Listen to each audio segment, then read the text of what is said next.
there is a coin in the British Museum that should not exist. It is small, barely larger than a thumbnail, struck in gold sometime during the 2nd century of the Common Era. On one side stands a figure dressed in the heavy boots and padded coat of a Central Asian nomad. On the other side sits the Buddha, rendered in a style borrowed from Greek sculptors who had lived and died centuries before the coin was minted. The inscription is written in a script adapted from the Greek alphabet, but the language it records is neither Greek, nor Indian, nor Chinese. It is Bactrian, a tongue spoken by people who once roamed the highlands of what we now call Afghanistan, and the king whose name appears on that coin ruled an empire that most people today have never heard of. That empire was the Kushan Empire.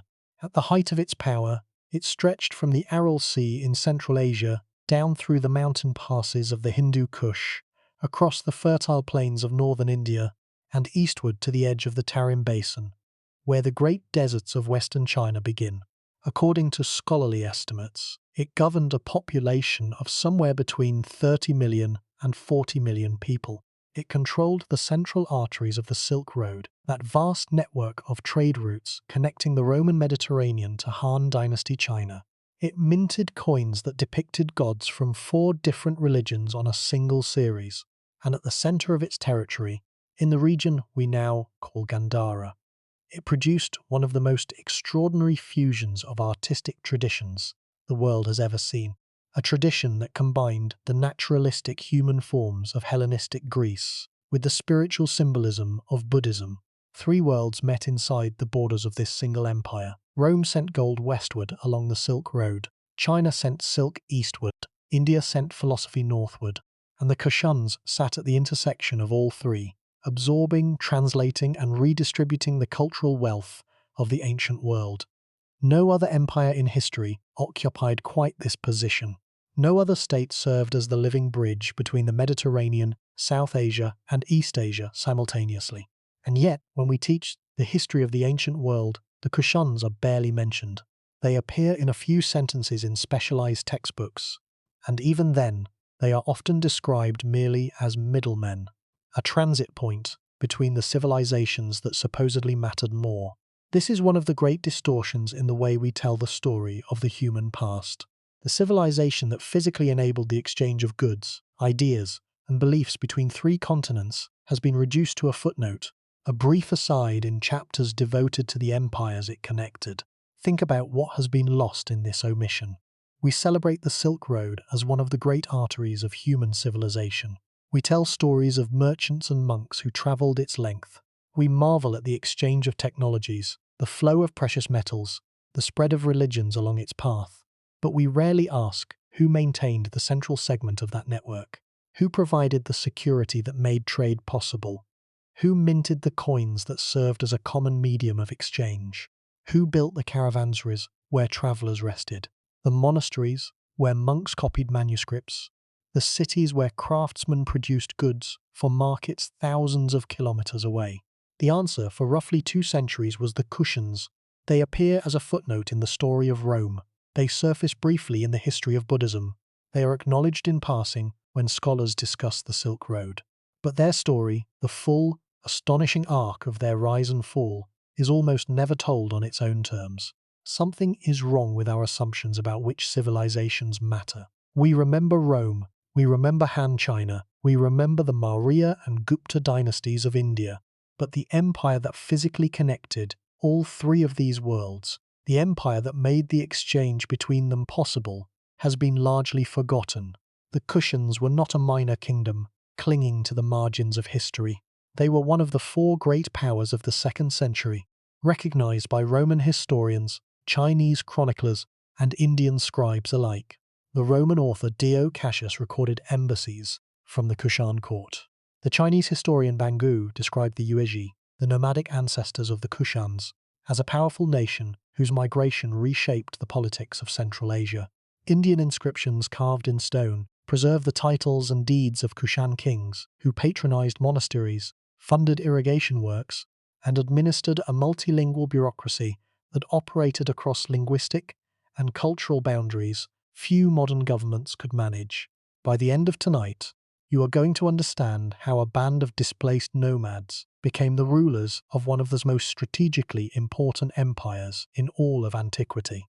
You are going to see how their coins, their sculptures, their inscriptions, and their trade networks reveal an empire that was not merely powerful but genuinely unique in its ability to absorb and synthesize the traditions of three separate civilizations. And you are going to confront a question that should trouble anyone who cares about how we remember the past. How does an empire of 40 million people, an empire that shaped the transmission of one of the world's great religions, an empire that minted gold coins heavier than those of Rome, simply vanish from the collective memory of humanity? Before we get started, if you find these mysteries as fascinating as we do, take a second to like the video or subscribe. It is a simple action, but it helps this channel reach more curious minds like yours. The answers to these questions are not comfortable. They force us to confront the possibility that our understanding of the ancient world is not merely incomplete but fundamentally skewed, shaped by biases of geography, language, and cultural inheritance that have determined which civilizations we study and which we ignore. Now, let us begin. To understand the Kushans, we must first understand the world they entered. The 2nd century before the Common Era was an age of empires.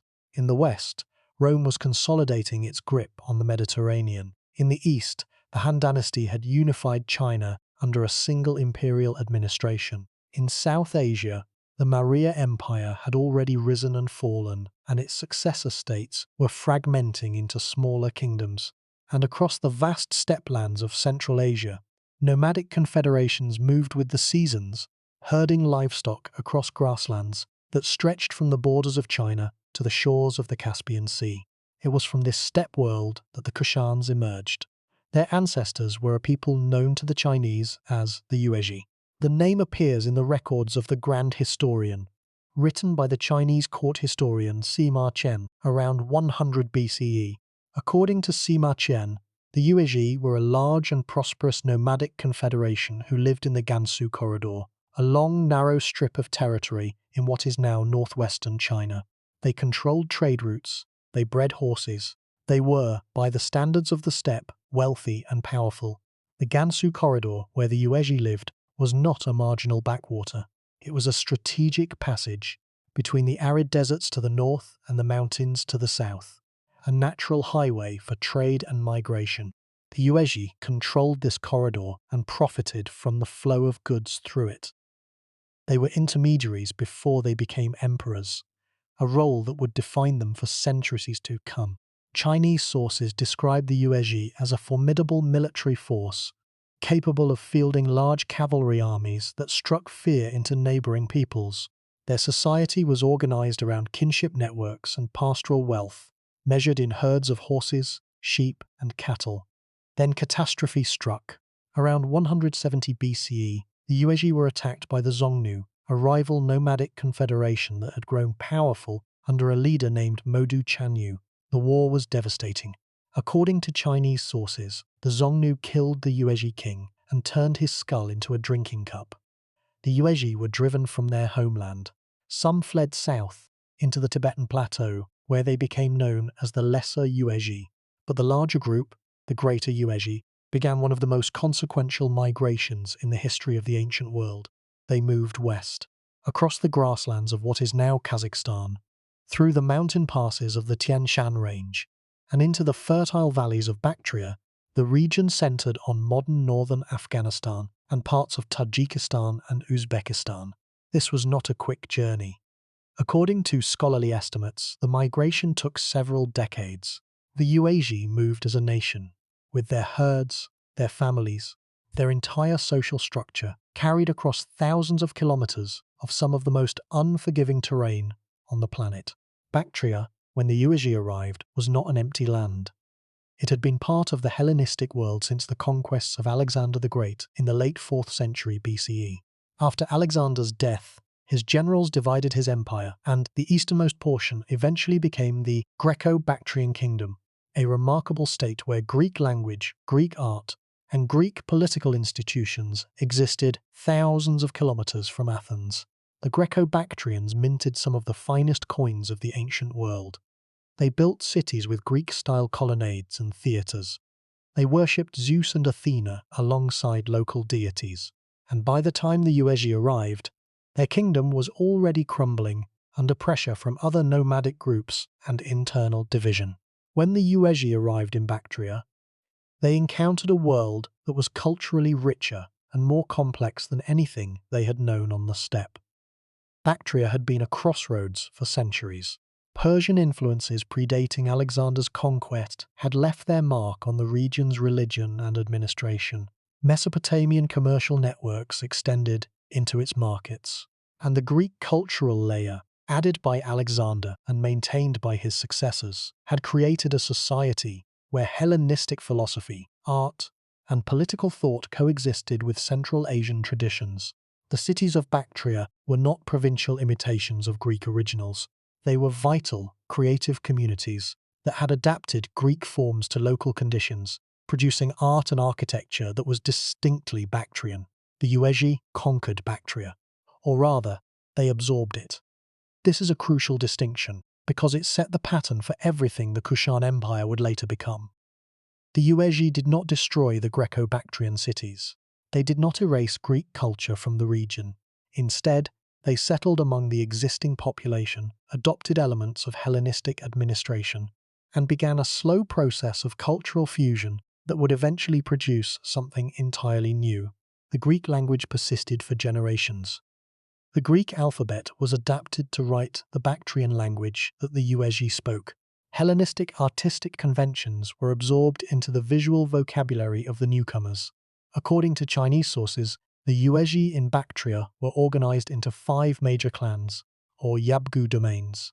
For roughly a century, these 5 clans coexisted in a loose confederation.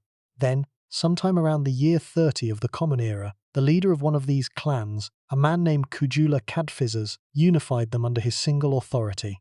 This unification is traditionally considered the founding of the Kushan Empire, though the process was certainly more gradual than any single date can convey. Kujula Kadphises began expanding southward, crossing the Hindu Kush mountain range and conquering territories in what is now Pakistan and northwestern India. Kujula Kadphises was, by the evidence of his coins, a shrewd political operator. His earliest coins imitate those of Hermaeus, the last Indo-Greek king, suggesting that Kujula initially presented himself as a successor to the established Hellenistic order rather than as a revolutionary outsider.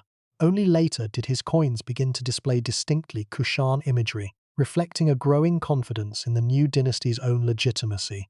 This pattern of adoption and adaptation, of working within existing frameworks while gradually transforming them, would become a defining characteristic of the Kushan approach to governance. The expansion southward across the Hindu Kush was a military and logistical achievement of the First Order. The passes through the Hindu Kush are among the most treacherous mountain crossings in the world. They are narrow, steep, prone to avalanches in winter and flash floods in summer, and they rise to altitudes where the air is thin and the cold can kill an unprepared traveller in hours. Moving an army through these passes required not only military skill, but also detailed knowledge of the terrain, the seasons, and the populations who lived along the routes. The Kushans possessed this knowledge, partly inherited from their nomadic heritage and partly acquired through generations of contact with the peoples of the region. His son, Vimatakto, continued the expansion, and his grandson, Vimakadphises, pushed the borders of the empire even further into the Indian subcontinent. But it was the next ruler who truly transformed the Kushan domain from a regional power into one of the great empires of the ancient world. His name was Kanishka. The exact dates of his reign are still debated among scholars. Some place his accession around 127 CE. Others argue for a slightly earlier date, around 100 CE. The disagreement itself is telling, because it reflects how much about the Kushans remains uncertain despite the scale of their achievement.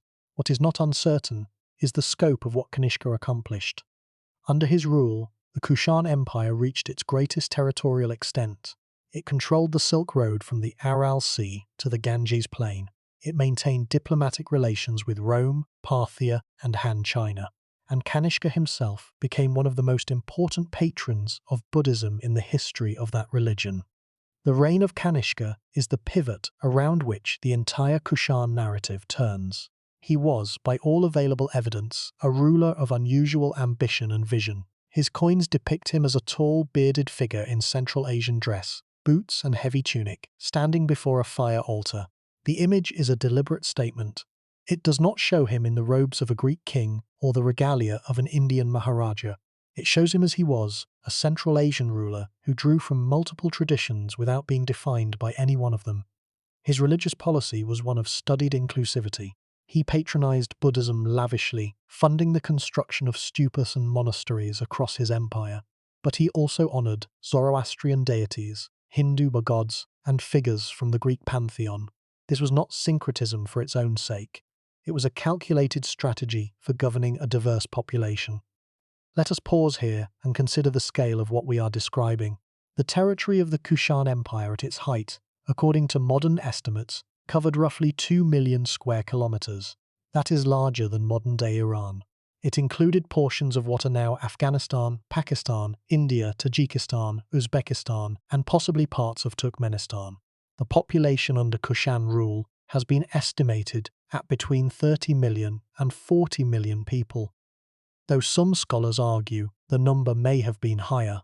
To put that in perspective, the Roman Empire at roughly the same period is estimated to have had a population of around 60 to 70 million. The Han dynasty governed perhaps 60 million. The Kushan Empire was genuinely comparable in scale to these better-known states, even if it was somewhat smaller in total population. The numbers are striking. Consider what it meant to administer such an empire in the 2nd century. There were no telegraph wires. There were no railroads. Messages travelled at the speed of a horse, and the Kushan domain stretched across some of the most mountainous terrain on Earth. The Hindu Kush passes, the primary corridors connecting the northern and southern halves of the empire, reach elevations of 4,000 to 5,000 meters. They are snow-covered for much of the year, and yet the Kushans maintained a functioning imperial administration across these barriers for roughly 2 centuries. They did this, in part, through a monetary system of extraordinary sophistication. Kushan coins are among the most studied artifacts of the ancient world, and for good reason. They tell a story that no written chronicle preserves with the same clarity.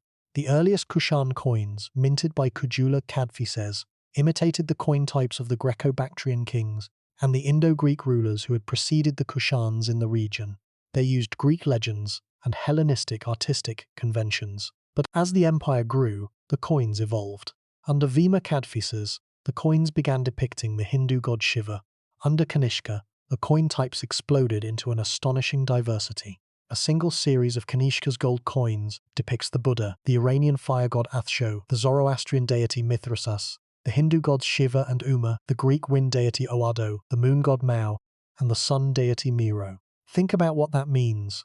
A single ruler, minting coins for circulation across his empire, placed images of gods from at least 4 distinct religious traditions on his official currency.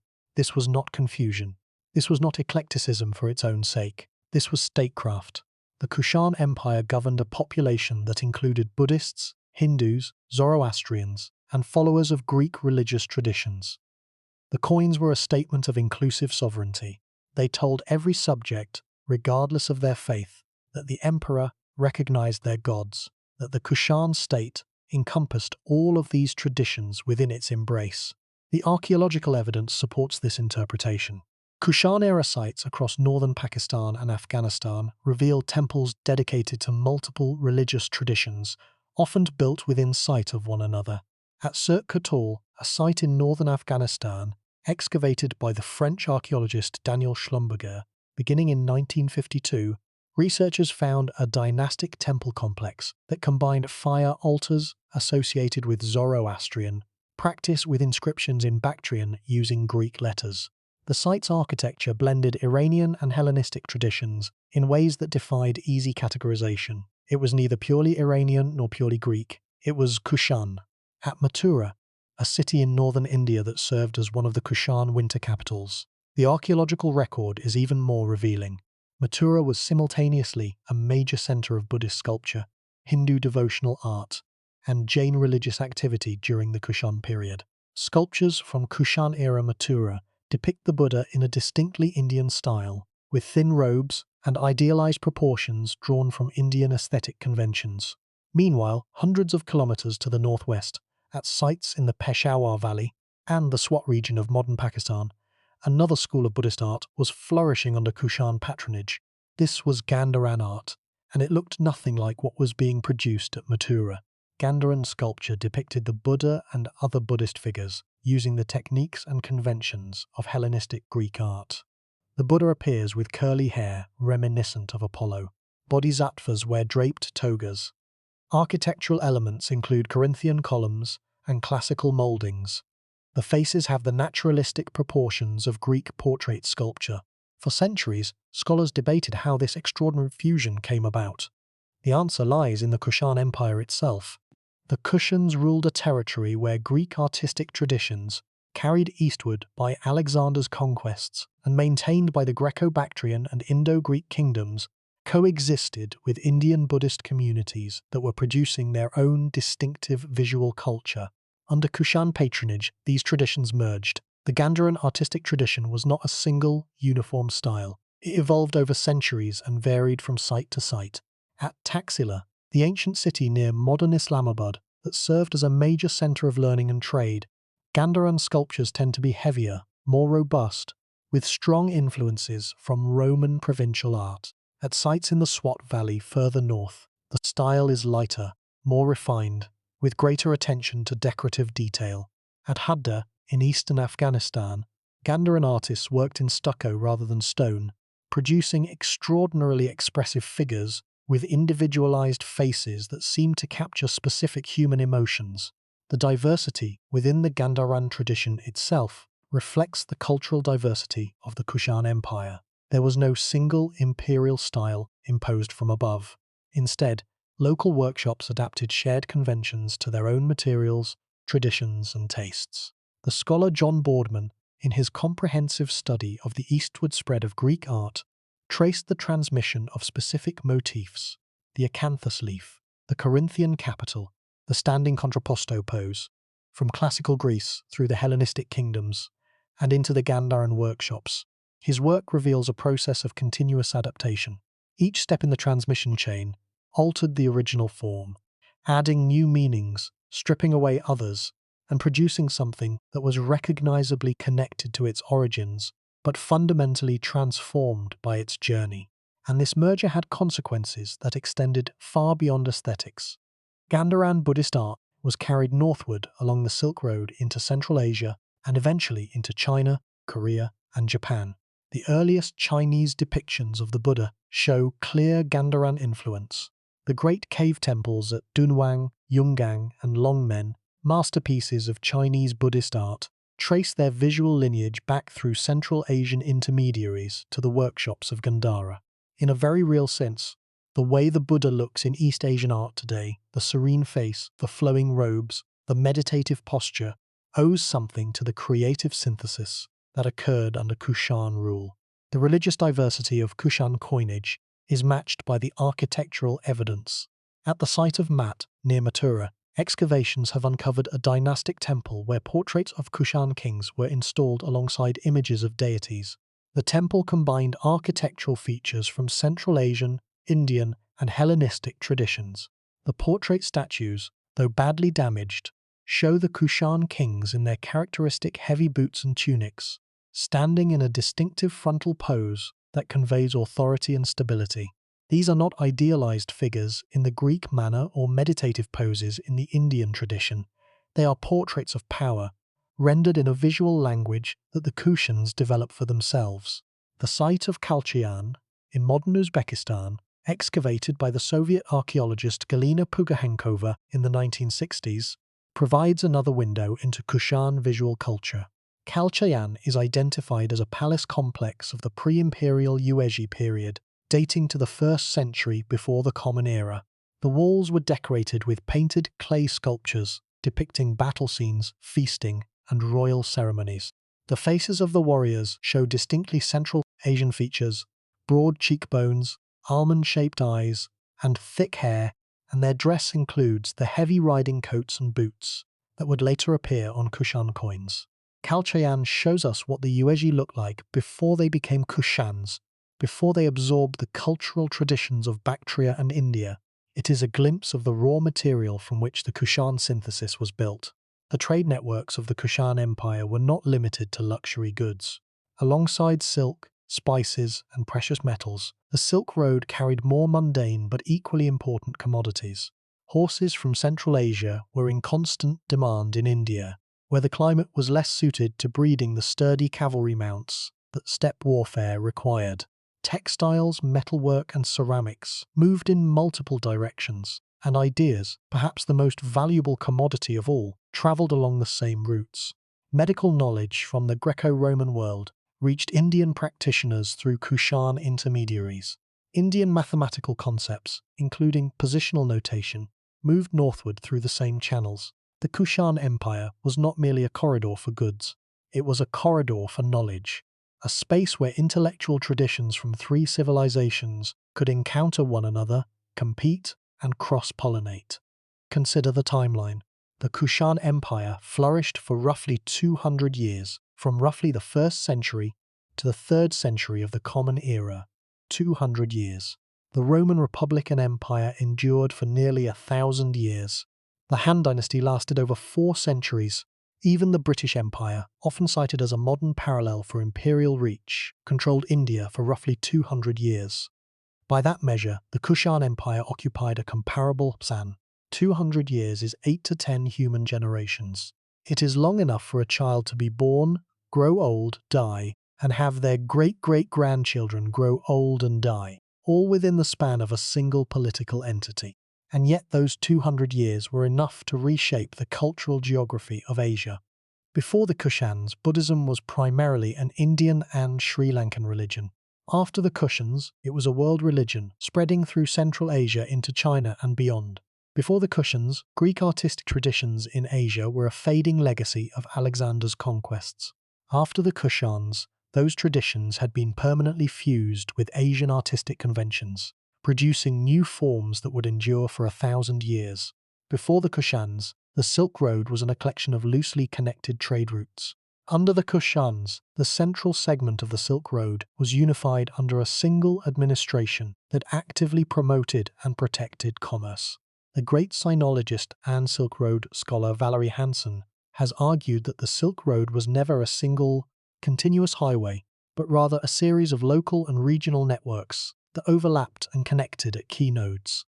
The Kushan Empire was the most important of these nodes. It was the place where goods, ideas, and people transferred from one network to another.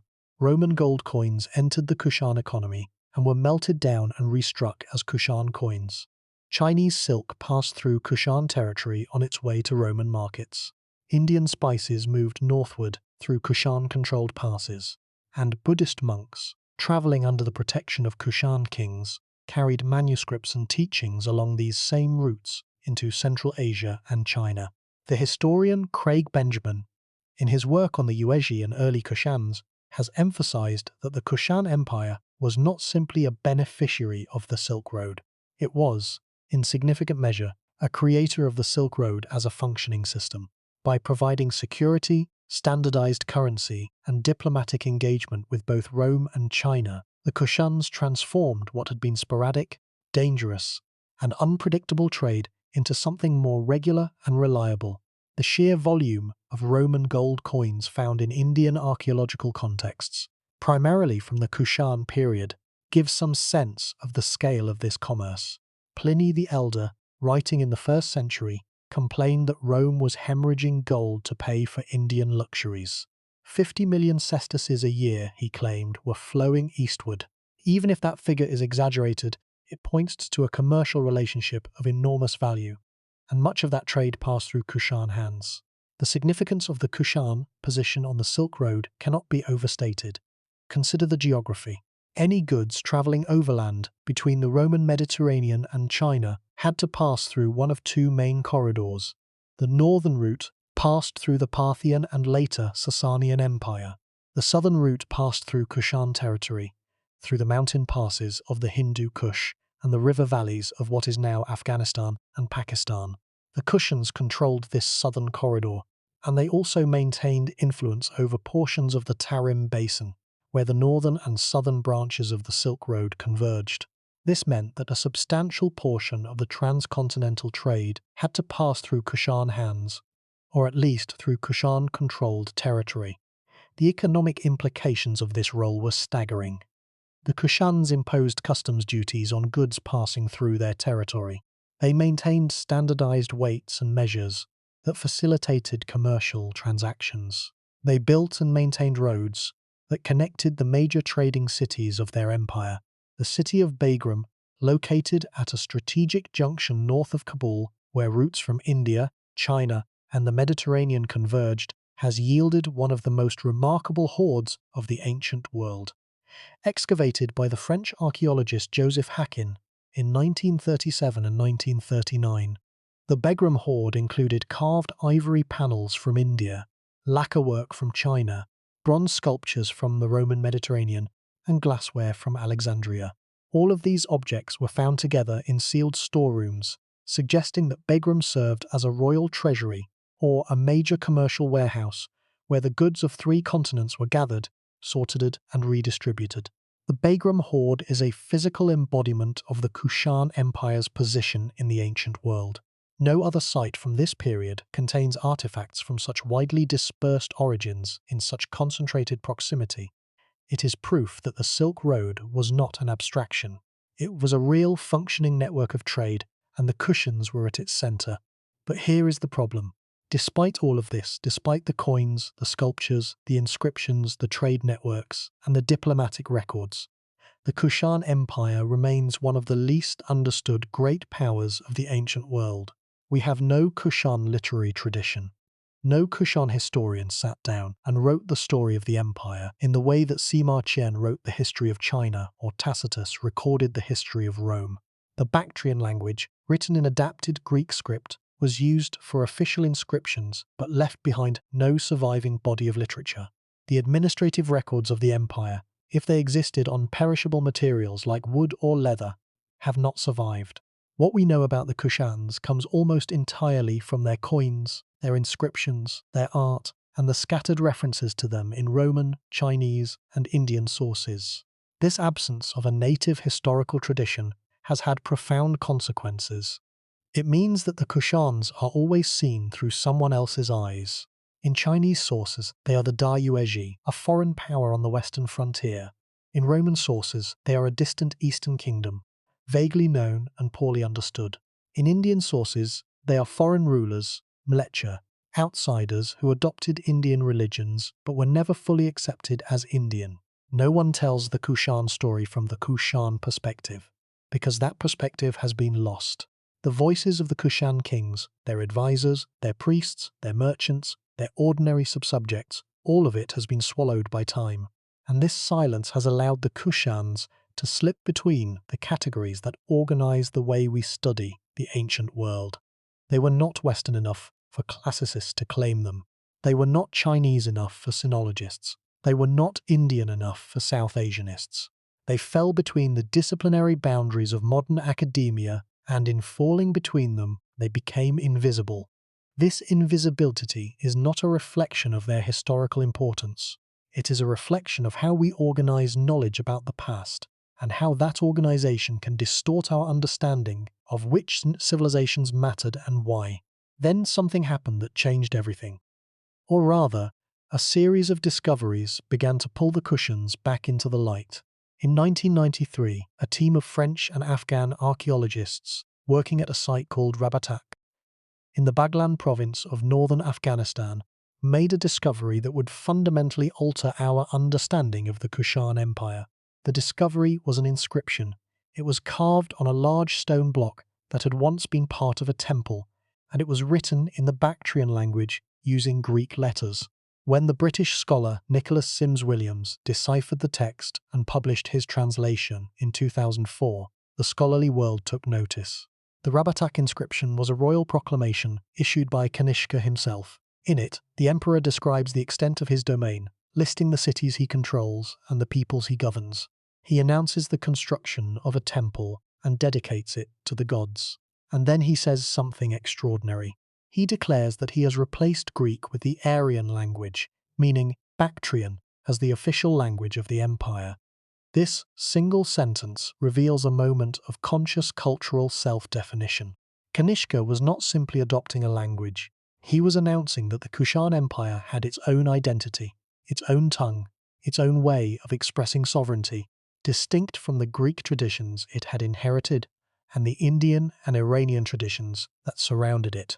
The Rabatak inscription also listed a series of cities under Kushan control.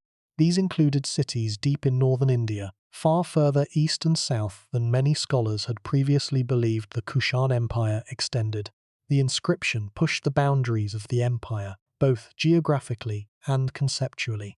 It revealed a state that was larger, more self-aware, and more administratively sophisticated than the fragmentary evidence had previously suggested. The language of the Rabatak inscription itself is a revelation. Bactrian, as deciphered by Sims Williams and his colleagues, turns out to be an Eastern Iranian language, related to modern Pashto and Ossetic. But it was written in an alphabet derived from Greek, a script that the Kushans had inherited from the Greco-Bactrian kingdoms they had supplanted. This combination, an Iranian language in a Greek script used by rulers of nomadic Central Asian origin, governing an empire that stretched into India, encapsulates the hybrid character of the Kushan state. No other empire in the ancient world combined such disparate cultural elements within its official self-presentation. The discovery of additional Bactrian documents over the following decades has further enriched our understanding. A collection of Bactrian legal documents, discovered in the Tochi Valley of Pakistan's tribal areas and published by Sims Williams in 2012, revealed the persistence of Bactrian as an administrative language well into the post-Kushan period. These documents include contracts, letters, and legal texts that provide a glimpse into the daily lives of people who lived under and after Kushan rule. They describe land sales, marriage agreements, and disputes over property. They are the closest thing we have to the voices of ordinary people in the Kushan world, and they were found by chance in an area that has been largely inaccessible to systematic archaeological research. But the Rabatak inscription also deepened the central mystery of the Kushans, because the more we learn about this empire, the more difficult it becomes to explain why it vanished so completely from historical memory. This is not a case of a minor kingdom being forgotten. This is a case of a major world power, one that interacted with Rome, China, and India simultaneously, being erased from the mainstream narrative of human history. And the problem is not simply that the Kushans lacked their own historians. The problem is deeper than that. Consider the case of the Kushan king list. We do not have one. For the Roman Empire, we can name every emperor from Augustus to Romulus Augustulus, a span of over 500 years. For the Han dynasty, we can name every emperor from Gaoz to Xian. For the Kushans, we have a partial list, reconstructed from coins and inscriptions, and scholars still argue about the order of the kings, the dates of their reigns, and even the total number of rulers. The sequence from Kujula Kadphises through Kanishka is relatively well established. After Kanishka, the picture becomes blurred. We know of rulers named Huvishka and Vasudeva, but the relationships between later Kushan kings, the number of rulers who shared the same name, and the precise chronology of the dynasty's decline are all subjects of ongoing scholarly debate. The difficulty is compounded by the fact that Kushan coins, our primary tool for identifying rulers and establishing sequences, were imitated by neighbouring states and successor kingdoms. Coins struck by the Kushano-Sasanians, the hybrid dynasty that ruled Bactria after the Sasanian conquest of the western Kushan territories, closely resemble late Kushan issues. Distinguishing genuine Kushan coins from Kushano-Sasanian imitations requires expert numismatic knowledge and careful analysis of weight standards, metal composition, and stylistic details. The numismatist Joe Cribb of the British Museum has devoted his career to this work, producing detailed typologies that allow scholars to sort the complex Kushan and post-Kushan coinage into a more coherent sequence. His work, painstaking and unglamorous, is foundational for Kushan studies. Without it, we would be unable to construct even the partial king list that we now possess. The difficulty of establishing a Kushan king list is compounded by the existence of regional sub-rulers and governors who sometimes minted their own coins. The Kushan Empire, like many large ancient states, was not a monolithic entity administered directly from a single center. It had provincial governors, semi-autonomous vassal rulers, and local elites who exercised varying degrees of independence. Some of these figures appear on coins, and distinguishing a provincial governor's coinage from that of a sovereign emperor requires careful analysis that is not always conclusive. The numismatist David Jongwood, working with Joe Cribb, has produced catalogues of Kushan coins that attempt to sort this complex material into a coherent typology, but new finds continue to complicate the picture. The problem extends to the geography of the empire. We know the names of some Kushan cities from inscriptions and literary sources, but identifying these ancient names with modern locations is not always straightforward. The Rabatak inscription mentions cities that scholars have identified with varying degrees of confidence, and some identifications remain disputed. The historical geography of the Kushan Empire is, like its chronology, a work in progress. Each new inscription, each new archaeological discovery, has the potential to revise our understanding of where the Kushan borders lay and which cities were under Kushan control at any given time.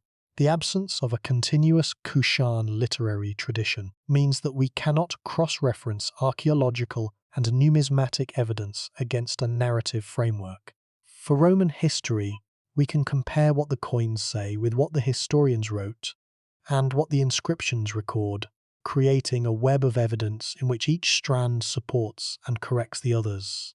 For the Kushans, we have coins and inscriptions but no narrative history, and the references in foreign sources are too brief and too external to serve as an adequate substitute.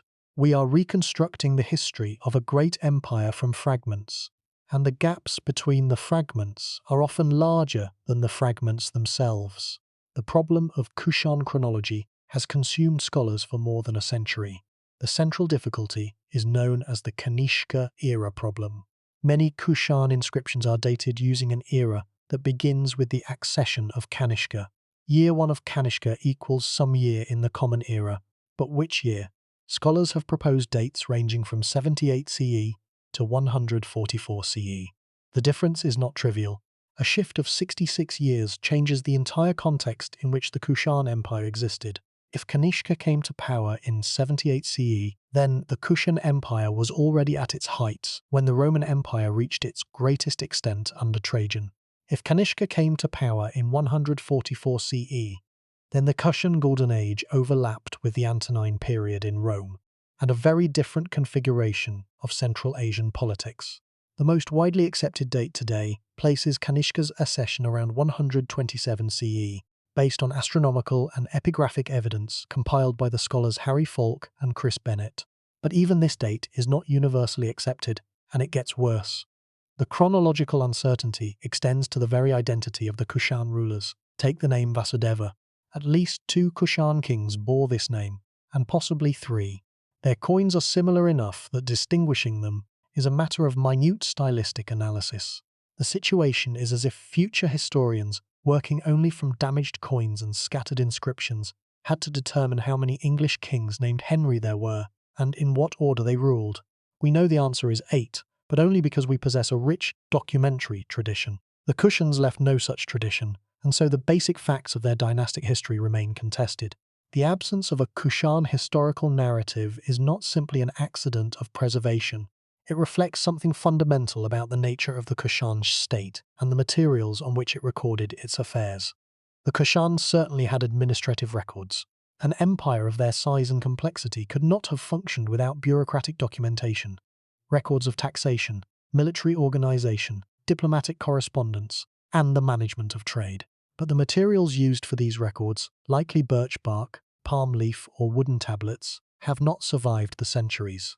In the dry deserts of Central Asia, some organic materials can be preserved. The Tarim Basin, on the eastern edge of the Kushan sphere of influence, has yielded documents from the Kushan and post-Kushan periods written on wood and leather.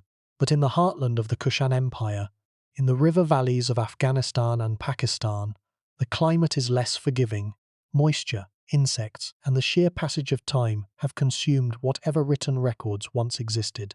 the Chinese pilgrim Xuanzang, who travelled through the former Kushan territories in the 7th century of the Common Era, several centuries after the empire's decline, described vast Buddhist monasteries that still functioned in the regions where Kushan kings had once ruled. He described libraries containing thousands of manuscripts, monastic communities with hundreds of monks, and stupas decorated with gold and precious stones. But by Xuanzang's time, the monasteries he visited were operating under the patronage of later dynasties, and the memory of the Kushan kings, who had originally founded many of them, was already fading. Xuanzang mentions Kanishka, but his account is filtered through Buddhist legendary tradition rather than historical knowledge. The historical Kanishka, the empire builder and military strategist, had already been transformed into a semi-mythical figure, a righteous Buddhist king whose real political achievements were obscured by hagiographic elaboration. This process of legendary transformation is itself significant. It shows how historical memory can be distorted even when it is not completely lost. The Buddhist tradition preserved the name of Kanishka, but it preserved him as a religious patron, not as the ruler of a vast multicultural empire. The political, economic, and military dimensions of the Kushan achievement were stripped away, leaving only the religious dimension. This selective remembering is in some ways worse than total forgetting, because it creates the illusion that we know the Kushan story when in fact we know only a fragment of it, a fragment selected and shaped by the interests of a particular religious community. What survives is stone, inscriptions carved on rock faces and temple walls. These include the Rabatak inscription, the Surt Kotol inscriptions, the Mathura inscriptions, and a scattering of shorter texts from sites across the former Kushan territory.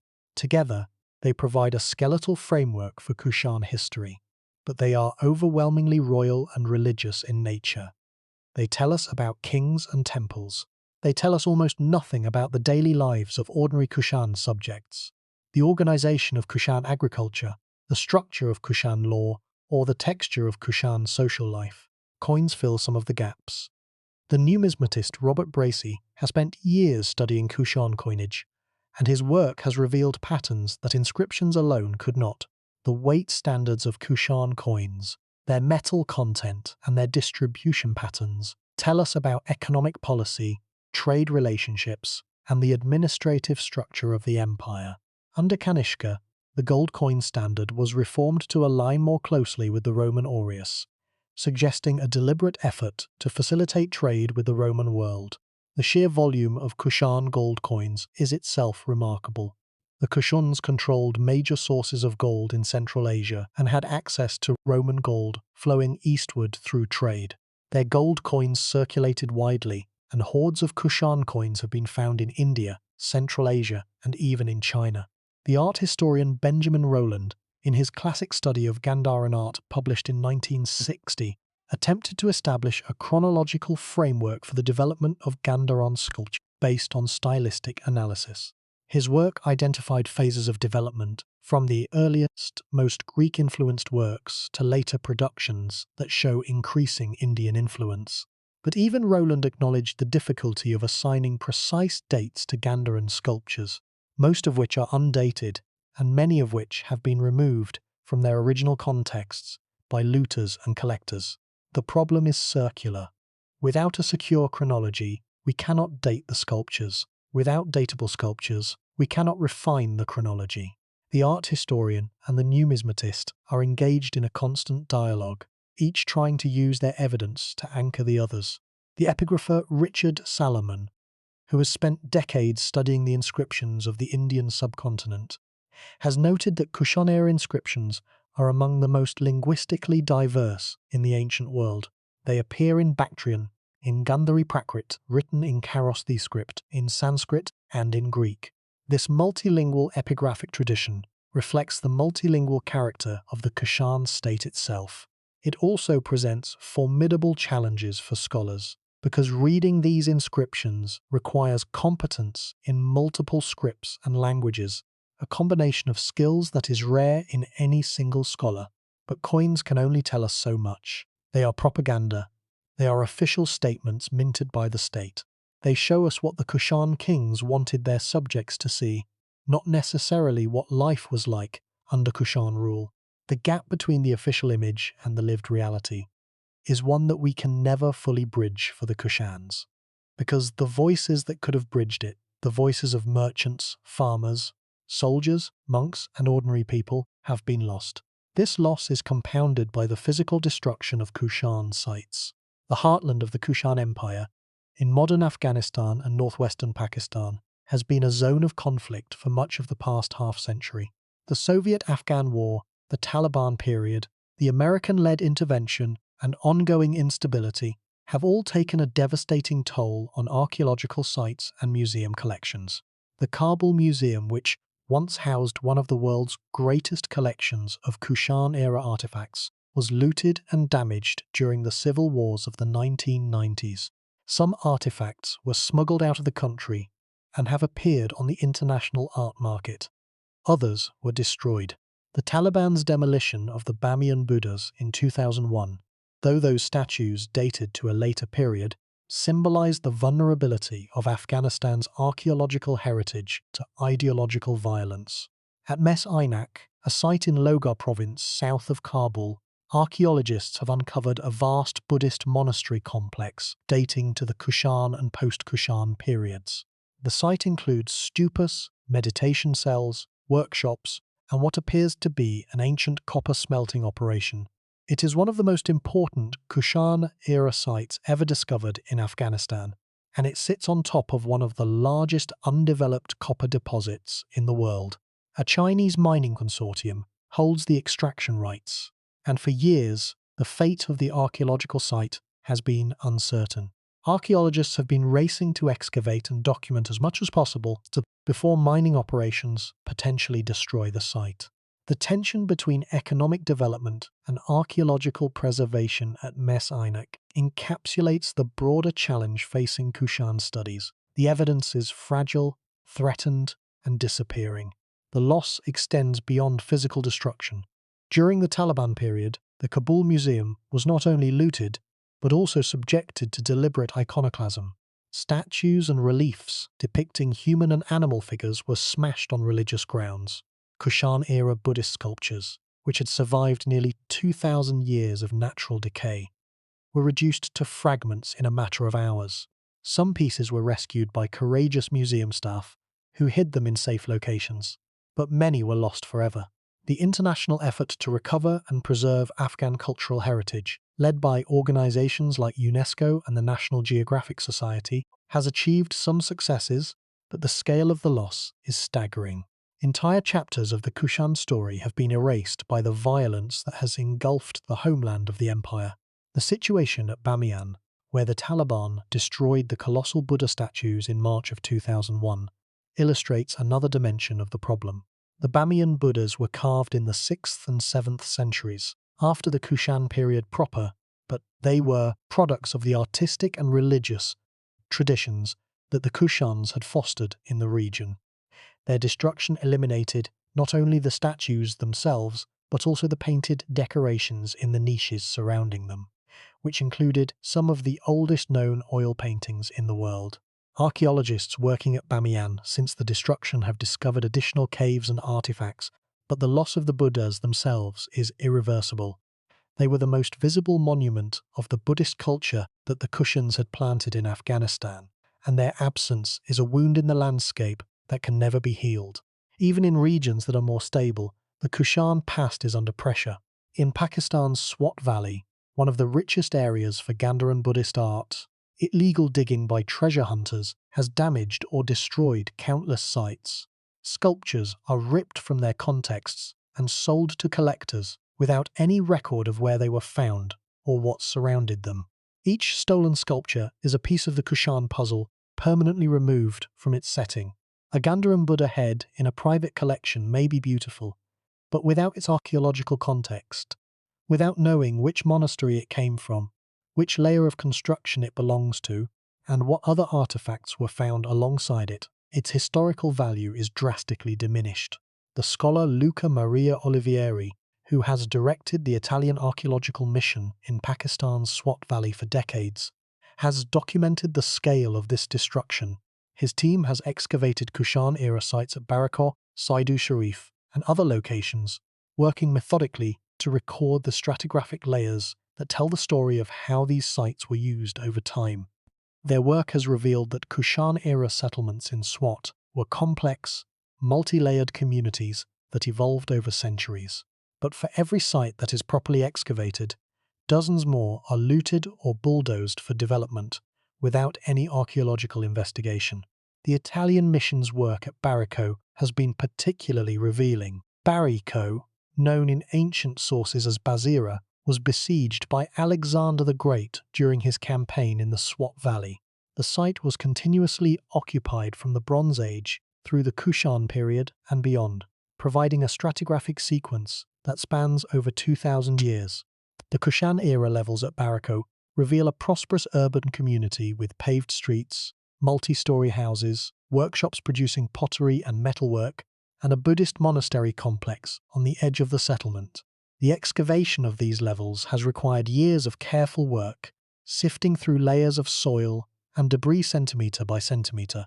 Each layer tells a story, and the story of the Kushan-era levels is one of prosperity, cultural vitality, and active participation in the networks of trade and exchange that the Kushan Empire maintained. But the contrast between the painstaking care of legitimate archaeological work and the haste of illicit digging could not be more stark. Looters working at night, using bulldozers and backhoes, can destroy in hours what took archaeologists months to excavate. And once the stratigraphic layers are disrupted, the information they contain is permanently lost. A sculpture that retains its archaeological context, the layer in which it was found, the objects that surrounded it, the building of which it was a part, tells a rich, multi-dimensional story. The same sculpture, ripped from the ground and sold through a chain of dealers, tells us nothing except what it looks like. This is not science fiction. This is happening now. The material record of one of the ancient world's great empires is being eroded by conflict, looting, development, and neglect. And because the Kushans left no literary tradition of their own, every lost artifact, every destroyed site, every stolen sculpture represents an irreplaceable fragment of a story that can never be fully recovered. The physical destruction of Kushan sites is not limited to areas of active conflict. In the rapidly urbanizing regions of northern India and Pakistan, ancient sites are routinely destroyed by construction projects. The city of Peshawar, which was once Purushapura, one of the capital cities of the Kushan Empire, has been continuously inhabited for over 2,000 years. Much of the Kushan-era city lies beneath modern buildings, roads, and infrastructure. Systematic excavation of Kushan Peshawar is essentially impossible without demolishing large portions of the modern city. What we know of Kushan Peshawar comes from chance discoveries made during construction work, random finds that provide tantalizing glimpses of the imperial city, but nothing approaching a comprehensive picture. The same is true of Mathura, the other major capital of the Kushan Empire. Modern Mathura is a major Hindu pilgrimage city, densely populated and continuously built upon. The Kushan layers lie meters below the current surface, inaccessible except through occasional rescue excavations when new construction encounters ancient remains. The government museum at Mathura houses an extraordinary collection of Kushan-era sculptures, many recovered from chance finds within the city. But these objects, magnificent as they are, represent only a fraction of what lies beneath the streets. The archaeologist Vidula Jayaswal, who has conducted excavations at several sites in the Kushan heartland, has described the challenge of working in continuously inhabited urban areas. Every excavation is a negotiation with property owners, municipal authorities, religious communities, and local political leaders. The time available for excavation is often limited to the gap between demolishing one building and constructing another. The work must be done quickly, under difficult conditions, with limited budgets. And yet these rescue excavations sometimes produce finds of extraordinary importance, inscriptions, sculptures, architectural remains that add crucial pieces to the Kushan puzzle. There is another dimension to the problem of Kushan invisibility, and it has to do with the way the ancient world has been divided into academic territories. Western classical scholars study Greece and Rome, sinologists study China, South Asianists study India. Central Asian studies has traditionally been a smaller, less well-funded field, squeezed between these larger disciplines. The Kushans, who straddled all three of these academic territories, have fallen into the cracks between them. The historian Craig Benjamin has written eloquently about this problem. The Kushan Empire, he argues, is a test case for the limitations of area studies. It cannot be understood from within the framework of any single civilization.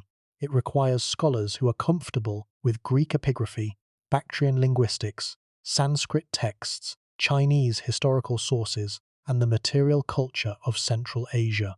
Such scholars are rare. The training required is enormous, and the academic incentive structure does not always reward the kind of broad comparative work that Kushan studies demands. The institutional barriers to Kushan studies are real and significant. A graduate student who wishes to specialize in the Kushan Empire must master materials in Greek, Bactrian, Gandhari Prakrit, Sanskrit, Chinese, and sometimes Kharosthi script, a corpus of linguistic requirements that few doctoral programs are equipped to provide. The student must also be trained in numismatics, epigraphy, art history, and archaeology, disciplines that are often housed in separate departments with different methodological traditions and different standards of evidence. The result is that scholars who work on the Kushans tend to approach the subject from a single disciplinary perspective, and the integration of these perspectives into a unified account remains the great unfinished task of Kushan studies. The historian Osmund Bopearakchi, whose work on Indo-Greek and Kushan coinage has been foundational for the field, has observed that the study of the Kushans suffers from what he calls the problem of parallel monologues. Numismatists, art historians, epigraphers, and textual scholars each produce excellent work within their own disciplines, but they often fail to engage with one another's findings in meaningful ways. The result is a fragmented picture that no single scholar has successfully synthesized into a comprehensive narrative. The few attempts at synthesis, such as B.N. Mukherjee's studies published in the 1970s and 80s, are now dated. A new comprehensive history of the Kushan Empire that integrates all available evidence remains to be written. The result is that Kushan scholarship has often been fragmented. Numismatists study the coins. Art historians study the sculpture. Epigraphers study the inscriptions. Historians of Buddhism study Kanishka's role in the spread of that religion. But very few scholars attempt to synthesize all of these perspectives into a unified account of the Kushan Empire as a whole. The exceptions, scholars like B.N. Mukherjee, A.K.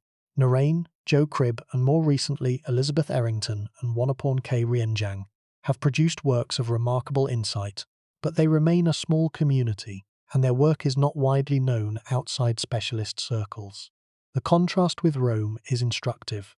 Roman history is supported by thousands of scholars worldwide, hundreds of academic departments, dozens of popular books published every year, and a vast public appetite for Roman stories.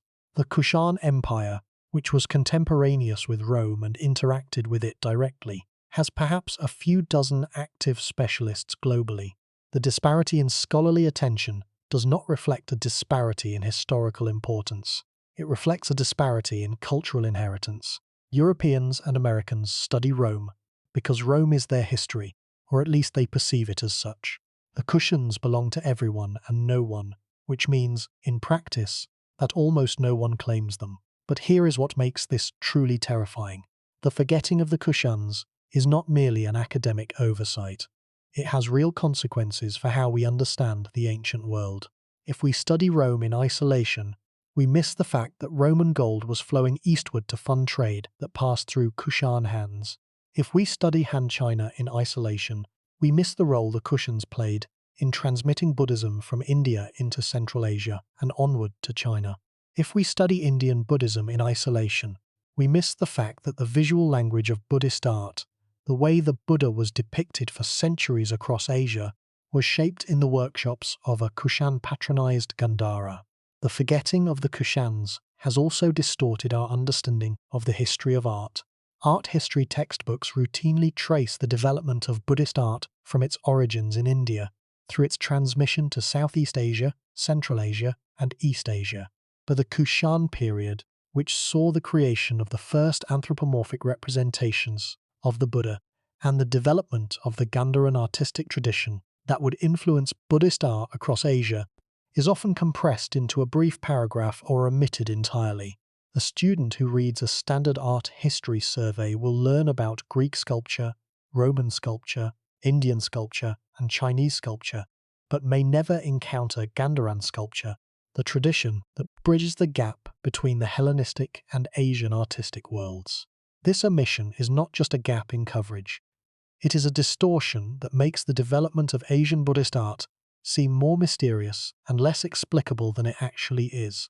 The Kushan Empire was not peripheral to these histories, it was central, and by forgetting the Kushans, we have not merely lost a chapter of the past, we have distorted the chapters that remain. The disappearance of the Kushan Empire from the mainstream historical narrative is not unique, it is part of a larger pattern. Across the ancient world, civilizations of extraordinary sophistication have risen, flourished, and then vanished, sometimes leaving behind monuments that still puzzle us, sometimes leaving behind almost nothing at all. To understand what happened to the Kushans, we need to look at this broader pattern of civilizational forgetting. We need to examine the mechanisms by which empires collapse, the ways in which knowledge is lost, and the reasons why some civilizations are remembered while others are not. Let us begin with the civilization that most closely parallels the Kushans in both its achievements and its obscurity. The Indus Valley Civilization, also known as the Harappan Civilization, flourished in the river valleys of what is now Pakistan and northwestern India from roughly 2600 to 1900 before the Common Era. At its height, it was one of the largest urban civilizations in the ancient world, covering an area larger than ancient Egypt and Mesopotamia combined. Its cities, including Mohenjo-Daro and Harappa, featured sophisticated urban planning with grid-pattern streets, advanced drainage systems, standardized brick sizes, and public baths. Its seals and pottery show evidence of a writing system that has never been deciphered. The parallels with the Kushans are striking.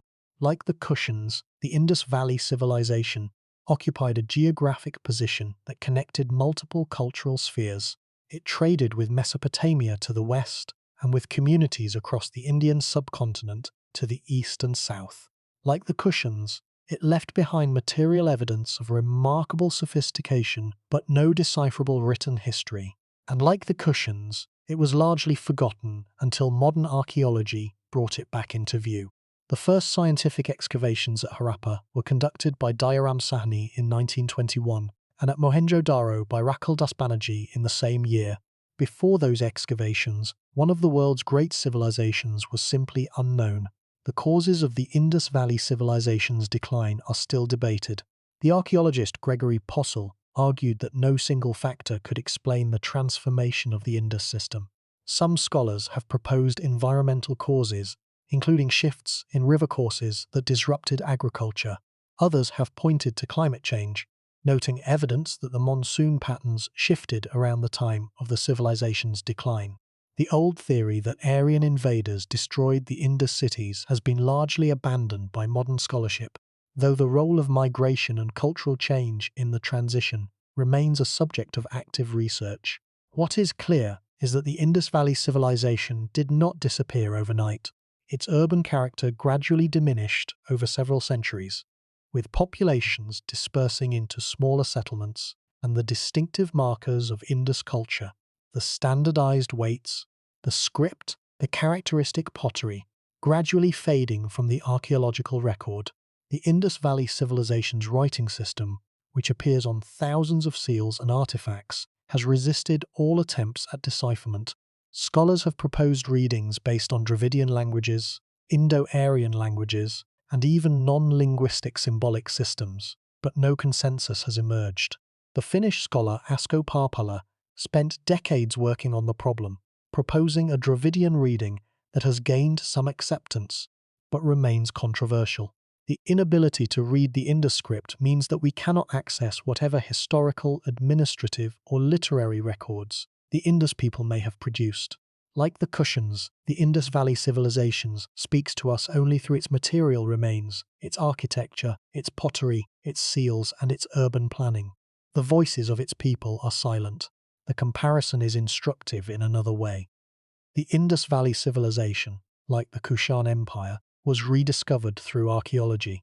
Before the excavations of the 1920s, the existence of a major urban civilization in the Indus Valley was unknown. The discovery forced a fundamental revision of how scholars understood the history of South Asia. Similarly, the gradual archaeological recovery of the Kushan Empire has forced a revision of how scholars understand the ancient Silk Road, the spread of Buddhism, and the interaction of civilizations in the first centuries of the Common Era. In both cases, archaeology revealed a world that textual sources alone had left invisible. This pattern of gradual dissolution, rather than sudden collapse, may be relevant to understanding the Kushan decline as well. The Kushan Empire did not fall to a single catastrophic event. It was progressively weakened by a combination of external pressures and internal fragmentation. The Sasanian Empire, which replaced the Parthians in Iran around 224 CE, began encroaching on Kushan territory in the west. The Kushan kings lost control of their Central Asian provinces, and a subordinate branch known as the Kushano-Sasanians, rulers who could combine Kushan and Sasanian traditions, emerged in Bactria. Meanwhile, in the Indian portion of the empire, regional powers reasserted their independence. The later Kushan kings, sometimes called the Little Kushans, controlled an ever-shrinking domain. By the 4th century, the Gupta Empire had risen in India, absorbing much of the former Kushan territory in the subcontinent. The Kushan Empire did not end, it faded. Now let us consider a very different case of civilizational disappearance. Far from the trade routes of Central Asia, in the high desert of what is now the southwestern United States, a community known to later Navajo people as the Anasazi, and more respectfully called the ancestral Puebloans by modern scholars, built one of the most remarkable settlement complexes in the ancient Americas.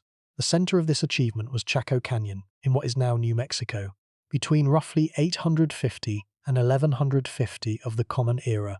The people of Chaco Canyon constructed massive multi-story buildings, called Great Houses, that were the largest structures in North America until the steel-framed buildings of the 19th century. Pueblo Bonito, the most famous of these great houses, contained over 600 rooms and rose 4 or 5 stories in places. The Chaco system extended well beyond the canyon itself. A network of roads, some of them perfectly straight for dozens of kilometers, connected outlying settlements to the canyon center. The roads were often wider than necessary for simple foot traffic, sometimes reaching 9 meters in width, suggesting a ceremonial or symbolic function. Astronomical alignments were built into the architecture, and then, sometime around 1150 of the Common Era, the system collapsed. The great houses were abandoned. The roads fell into disuse. The population dispersed to smaller communities throughout the region. What happened at Chaco? The most widely accepted explanation involves a combination of environmental stress and social disruption. Tree ring data, painstakingly assembled by researchers at the University of Arizona's Laboratory of Tree Ring Research, shows that a severe drought struck the region in the late 1100s. But drought alone does not explain the abandonment. Chaco had survived earlier droughts. The archaeologist Steve Lexon has argued that the social system at Chaco became unsustainable, that the concentration of resources and labor at the canyon center created inequalities and dependencies that could not withstand environmental stress. When the drought came, it broke a system that was already fragile. The environmental data from Chaco Canyon is precise in a way that is rarely possible for ancient sites. Dendrochronology, the science of dating by tree rings, allows researchers to identify the exact year in which individual timbers were cut, providing a remarkably detailed construction chronology for the great houses. This level of precision reveals that the construction of the great houses was not continuous. It occurred in bursts, separated by periods of relative inactivity. The bursts correlate with periods of favorable rainfall, and the pauses correlate with dry periods. The pattern suggests a society that was closely attuned to its environment.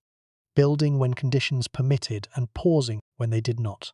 But the final abandonment was different from the earlier pauses. It was permanent.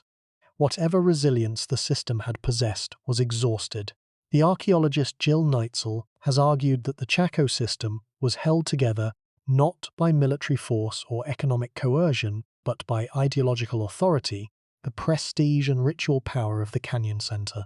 When environmental stress undermined the material basis of that authority, the outlying communities had little reason to maintain their connection to the center. The analogy to the Kushan Empire is suggestive.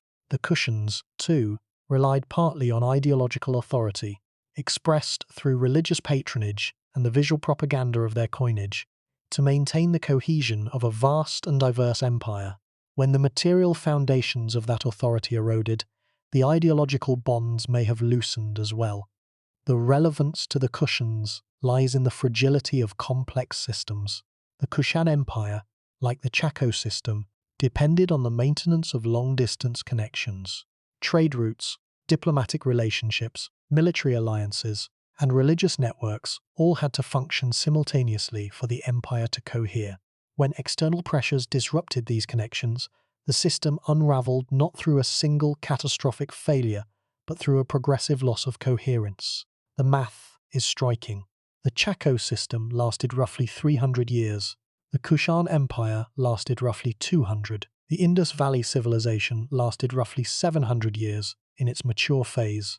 The Bronze Age palace civilizations of the Eastern Mediterranean lasted roughly 600 years. These are not insignificant durations. They represent dozens of human generations. And yet each of these systems eventually reached a point where it could no longer sustain itself. This brings us to one of the most dramatic examples of civilizational collapse in the ancient world, the Bronze Age collapse that struck the Eastern Mediterranean around 1200 before the Common Era. Within a span of roughly 50 years, nearly every major civilization in the region either collapsed or was severely diminished. The Mycenaean kingdoms of Greece fell. The Hittite Empire in Anatolia was destroyed. The great trading city of Ugarit on the Syrian coast was burned and never reoccupied. Egypt survived, but in a weakened state. The sophisticated international system that had connected these civilizations through trade, diplomacy, and cultural exchange disintegrated. The archaeologist Eric Klein, in his landmark study of the Bronze Age collapse, published in 2014, argued that no single cause was responsible.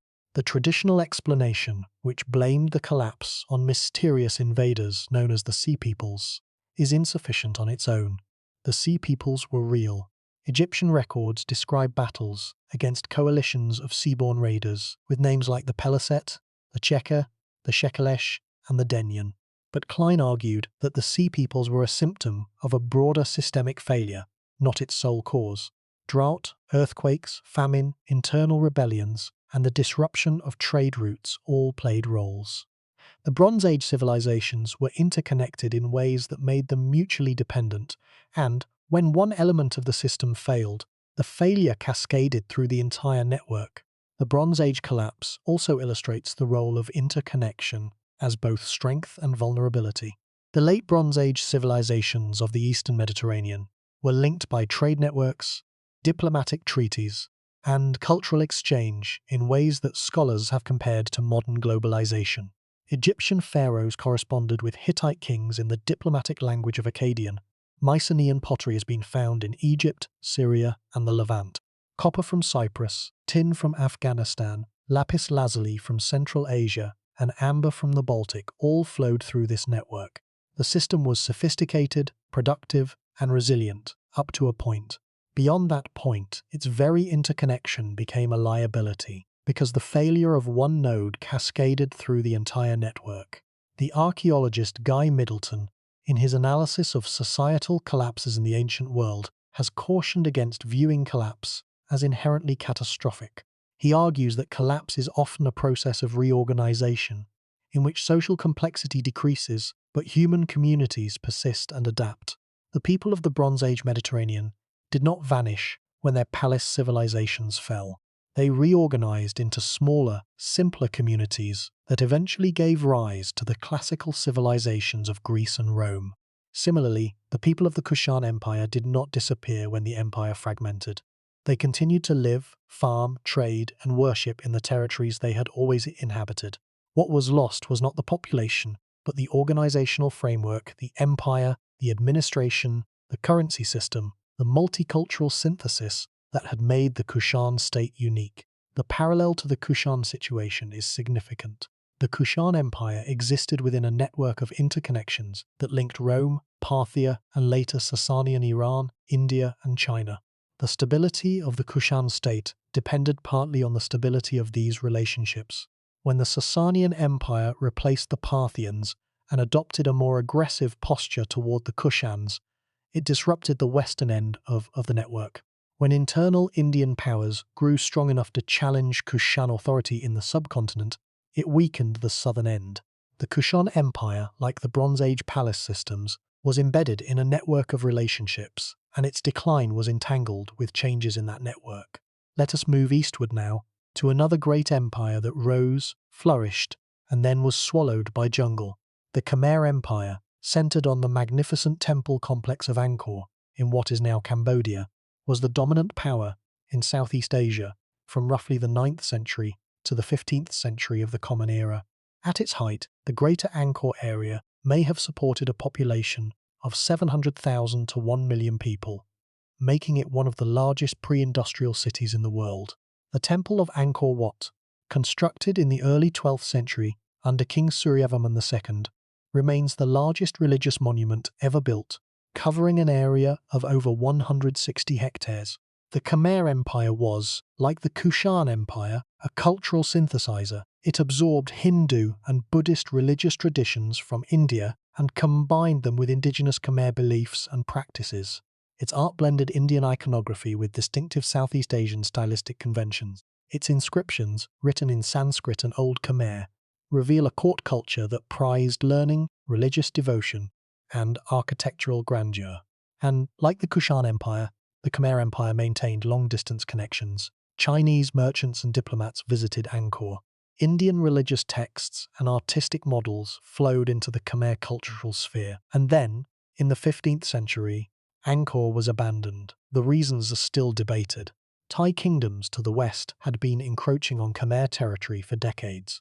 Climate instability, including severe droughts followed by intense monsoons, disrupted the sophisticated water management system that sustained Angkor's agriculture.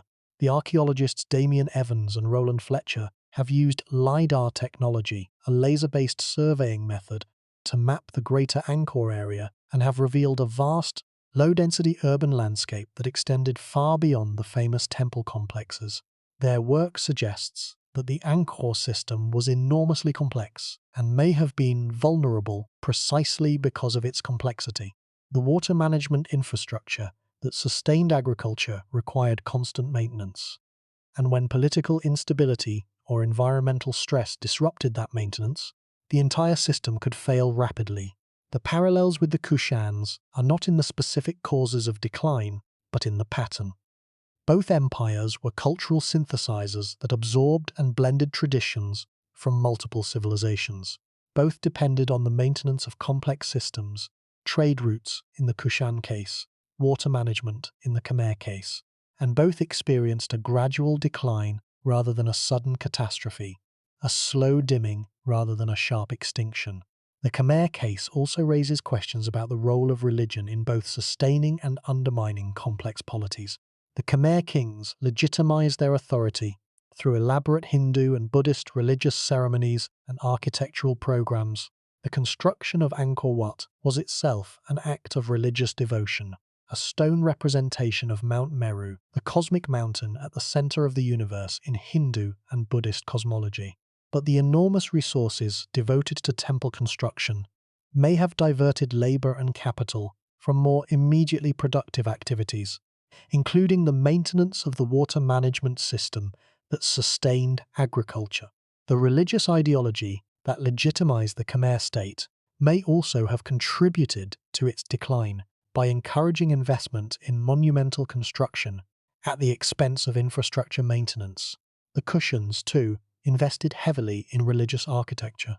The Great Stupa at Peshawar, built by Kanishka, was described by Chinese pilgrims as one of the tallest structures in the ancient world, rising to a height that various sources place at between 100 and 200 meters. Though the structure has long since disappeared, and these figures are certainly exaggerated, the construction of stupas, monasteries, and temples across the Kushan Empire represented a significant commitment of resources. Whether this investment contributed to the empire's eventual decline is impossible to determine from the available evidence, but the parallel with the Khmer case is worth noting. Now consider a site that challenges our assumptions about the very timeline of civilizational achievement.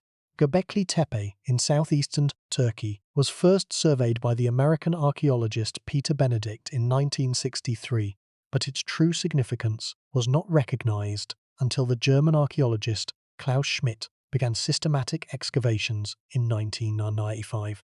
What Schmidt uncovered was extraordinary. Massive stone pillars, some standing over 5 meters tall and weighing up to 15 tons, arranged in circular enclosures and carved with elaborate animal reliefs. Lions, foxes, vultures, snakes, scorpions, and other creatures decorated the T-shaped pillars. According to radiocarbon dating, the earliest structures at Göbekli Tepe were built around 9600 before the Common Era, making them roughly 7,000 years older than the Great Pyramid of Giza. The significance of Göbekli Tepe lies not just in its age, but in what it implies about the communities that built it. At the time of its construction, according to the available evidence, the people of the region had not yet domesticated crops or animals. They were hunter-gatherers, and yet they mobilized the labor to quarry, transport, carve, and erect massive stone monuments that required planning, coordination, and skill comparable to that of much later societies. Göbekli Tepe suggests that our assumptions about the relationship between settled agriculture, social complexity, and monumental architecture may be wrong. Complex social organization and sophisticated and symbolic expression may have preceded, rather than followed, the development of farming. The discovery of Göbekli Tepe has forced archaeologists to reconsider the causal relationships between agriculture, sedentism, and social complexity. The conventional model, most influentially articulated by the Australian archaeologist V. Gordon Childe in the mid-20th century, held that the development of agriculture led to settled communities, which in turn led to social stratification, craft specialization, and eventually monumental architecture and writing. Göbekli Tepe disrupts this sequence. Here is monumental architecture without agriculture, social complexity without permanent settlement, sophisticated symbolic expression without writing. The site suggests that the human capacity for complex social organization is deeper and older than previously supposed, and that the path from simple to complex is not a single, linear progression, but a branching tree of possibilities. The implications are broader than archaeology. If societies do not follow a single developmental trajectory, then the categories we use to understand civilizational achievement may themselves be misleading. The distinction between nomadic and settled, between literate and illiterate, between simple and complex may obscure as much as it reveals. Different societies may achieve sophisticated forms of organization through different paths, and the path that the Western historical tradition has treated as normative may be only one of many. This has implications for how we think about the Kushans. We tend to assume that civilization follows a predictable path, from simple to complex, from nomadic to settled, from oral to literate. The Kushans challenge this assumption in a different way. They were nomads who became emperors. They were illiterate steppe warriors, whose descendants patronized some of the most sophisticated art and architecture in the ancient world. They crossed the boundary between nomadic and settled life, between oral and literate culture, in ways that do not fit the neat narratives of civilizational progress that we have inherited from 19th century European scholarship. And this brings us to one final comparison: Cahokia. Located near the confluence of the Mississippi and Missouri rivers in what is now southwestern Illinois, Cahokia was the largest pre-Columbian city north of Mexico. At its peak, around 1100 of the Common Era, It may have had a population of 10,000 to 20,000 people, with a larger population in the surrounding region. Its central feature was Monk's Mound, a massive earthen platform that rises roughly 30 meters above the surrounding floodplain and covers an area of over 5.5 hectares at its base. It is the largest earthwork in the Americas. Cahokia was a complex society with social stratification, specialized craft production, long-distance trade networks, and monumental architecture. Its influence extended across a vast area of eastern North America, and yet by 1300 of the Common Era, it had been largely abandoned. The reasons for Cahokia's decline, like those for the Chaco system and the Khmer Empire, are debated. Environmental degradation, including deforestation and flooding, may have played a role. Social conflict, suggested by the construction of a defensive palisade around the central precinct, may have contributed. Climate change, particularly the onset of the Little Ice Age, may have disrupted agricultural productivity. The archaeologist Timothy Parkertat, who has spent decades studying Cahokia, has argued that the city's rise and fall reflect the inherent instability of complex systems built on charismatic leadership and ideological fervor rather than on established institutional structures. Cahokia may have been a kind of utopian experiment, a burst of concentrated social energy that could not sustain itself over the long term. The question of why some civilizations are remembered and others forgotten is itself a subject worthy of investigation. The sociologist Maurice Halbachs, writing in the early 20th century, argued that memory is always social, that what a society remembers is determined by the needs and interests of the present rather than by the intrinsic importance of what is being remembered. Halbachs proposed that societies construct collective memories that serve current social purposes, and that events and peoples that do not serve these purposes are allowed to fade from memory. Applied to the Kushan case, Halbachs's framework is illuminating. The Kushans do not serve the national myths of any modern state. They are not claimed as ancestors by any contemporary nation. The modern nations that occupy the former Kushan territory, Afghanistan, Pakistan, India, Uzbekistan, Tajikistan, all have their own founding narratives, their own national heroes, their own preferred versions of the past. The Kushans fit awkwardly into all of these narratives. They were foreign rulers in India, pre-Islamic rulers in Central Asia, and their multicultural, multi-religious character makes them difficult to appropriate for any single nationalist project. The result is that no modern state has a strong incentive to invest in promoting the Kushan legacy. The Kushans are nobody's ancestors, and so nobody fights for their place in the historical record. The contrast with other ancient civilizations is telling. Egypt has modern Egypt, a nation-state that has a powerful interest in promoting its pharaonic heritage for reasons of national identity and tourism revenue. Greece has modern Greece, which draws much of its cultural prestige from its ancient past. China has an unbroken tradition of historical consciousness that extends back thousands of years and is actively promoted by the modern Chinese state. Even Rome has Italy, and more broadly the entire Western world, which claims Roman civilization as a foundational element of its cultural heritage. The Kushans have no such champion. Their territory is divided among multiple nations, none of which identify strongly with the Kushan past. There is one more comparison that deserves attention before we draw our threads together. The Parthian Empire, which preceded the Sasanians in Iran, occupied a geographic position and historical role that in many ways paralleled the Kushans. The Parthians, like the Kushans, were originally nomadic or semi-nomadic people who conquered and absorbed the culture of the territories they occupied. In their case, the Hellenistic Seleucid Empire. Like the Kushans, the Parthians adopted Greek artistic and administrative conventions while maintaining their own distinct cultural identity.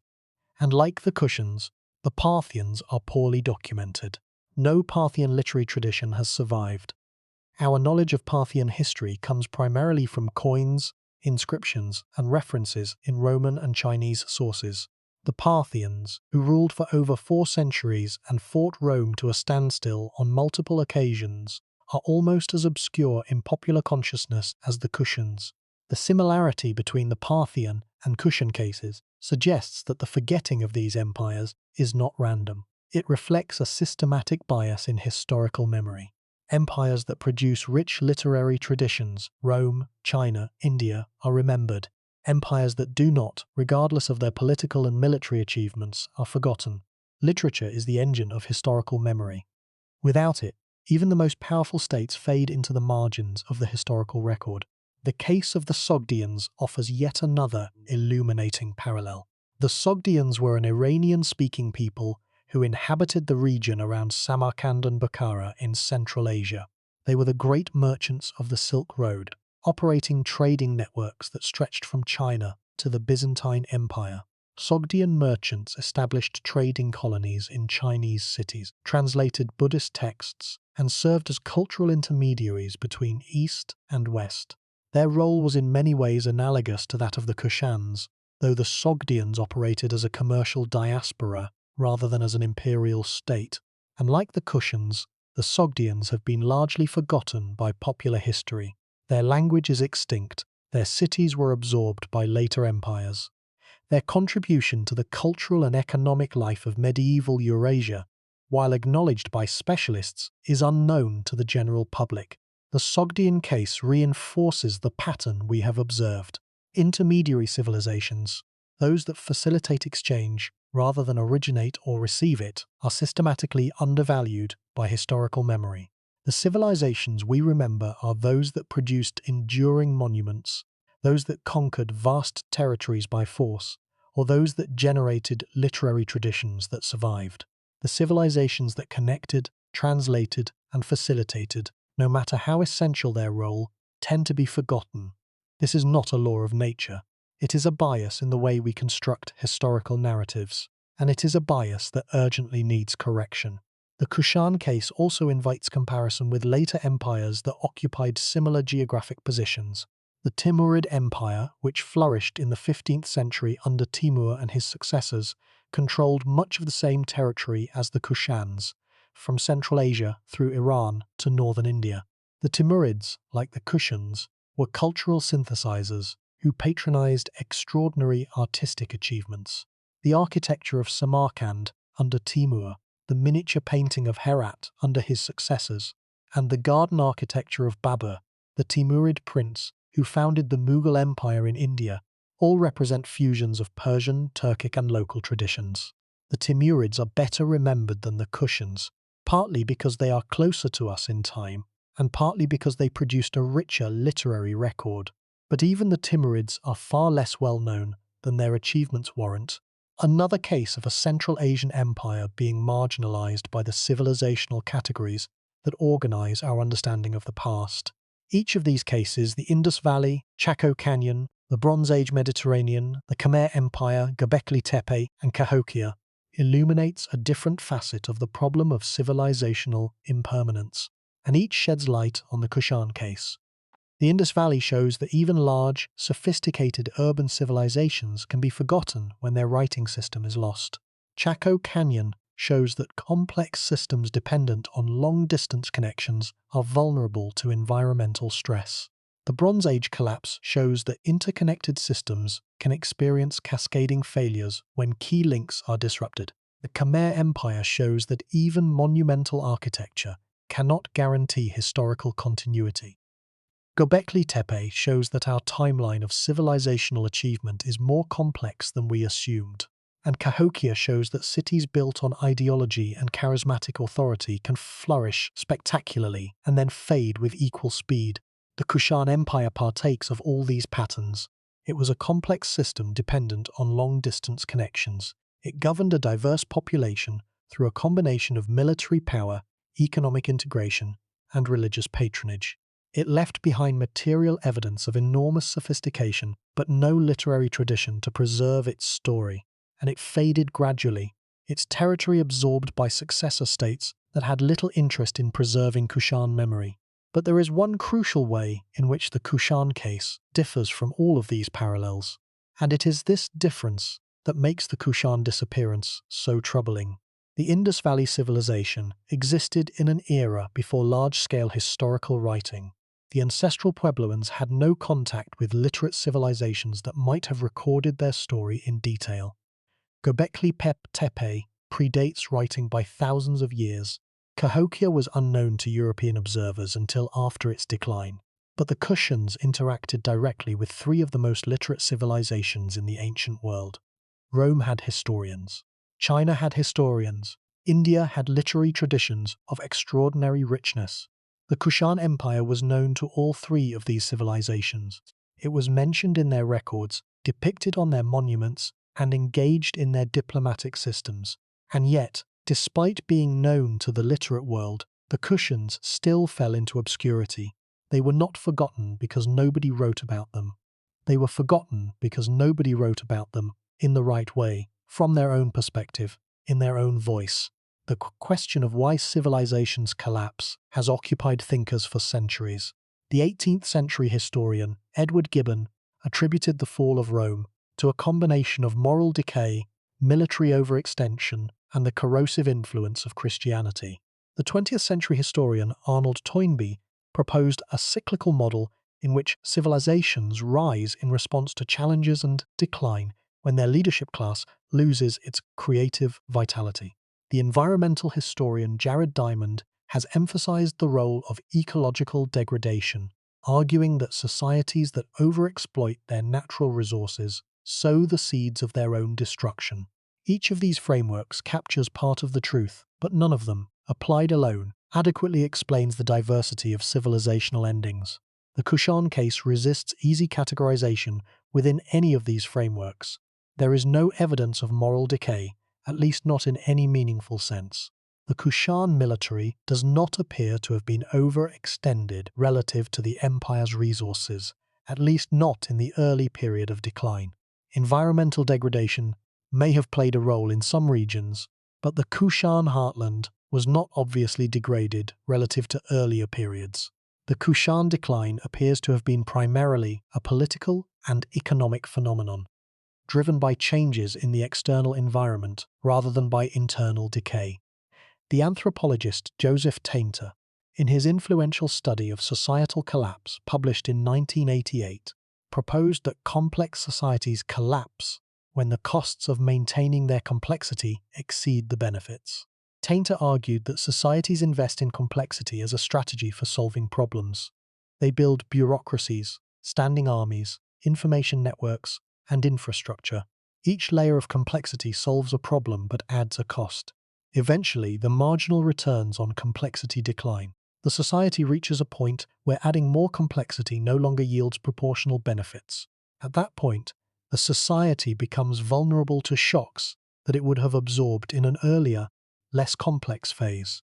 Applied to the Kushans, Tainter's framework suggests an empire that may have become overly dependent on the trade revenues that flowed through its territory.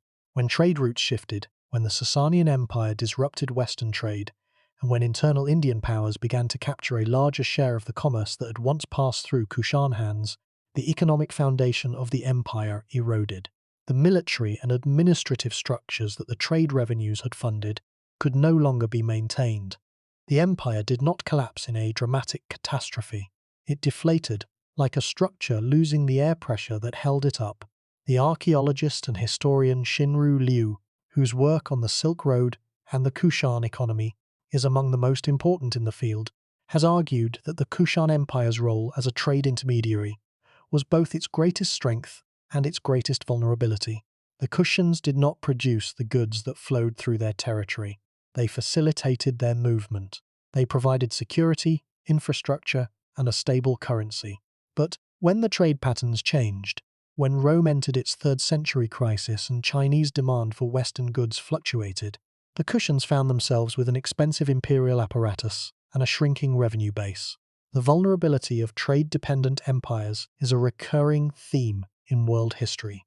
The Portuguese Empire in the Indian Ocean, the Venetian Commercial Republic, the Dutch East India Company, all of these were enormously wealthy and powerful during the periods when they controlled key nodes of global trade. All of them declined when trade patterns shifted, when competitors emerged, or when the geopolitical conditions that had sustained their commercial dominance changed. The Kushans fit this pattern. They were not a production empire like Rome with its agriculture and manufacturing, or China with its silk and ceramics.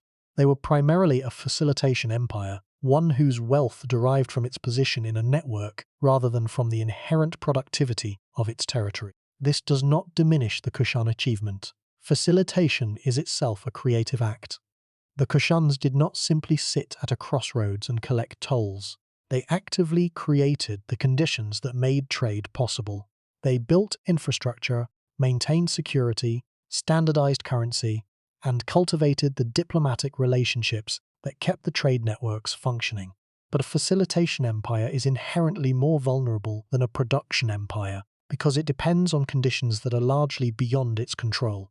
When Rome entered its 3rd century crisis and its demand for Eastern goods declined, the Kushans could not compensate by producing those goods themselves. When the Sasanians disrupted Western trade routes, the Kushans could not simply find alternative markets. Their position was strategic but also precarious, and when the strategic environment changed, the precariousness was exposed. This is the core problem of the Kushans, the problem that makes their story both fascinating and deeply unsettling. They were not a failure. They were, by any reasonable measure, one of the great successes of the ancient world. They built an empire that connected 3 civilizations.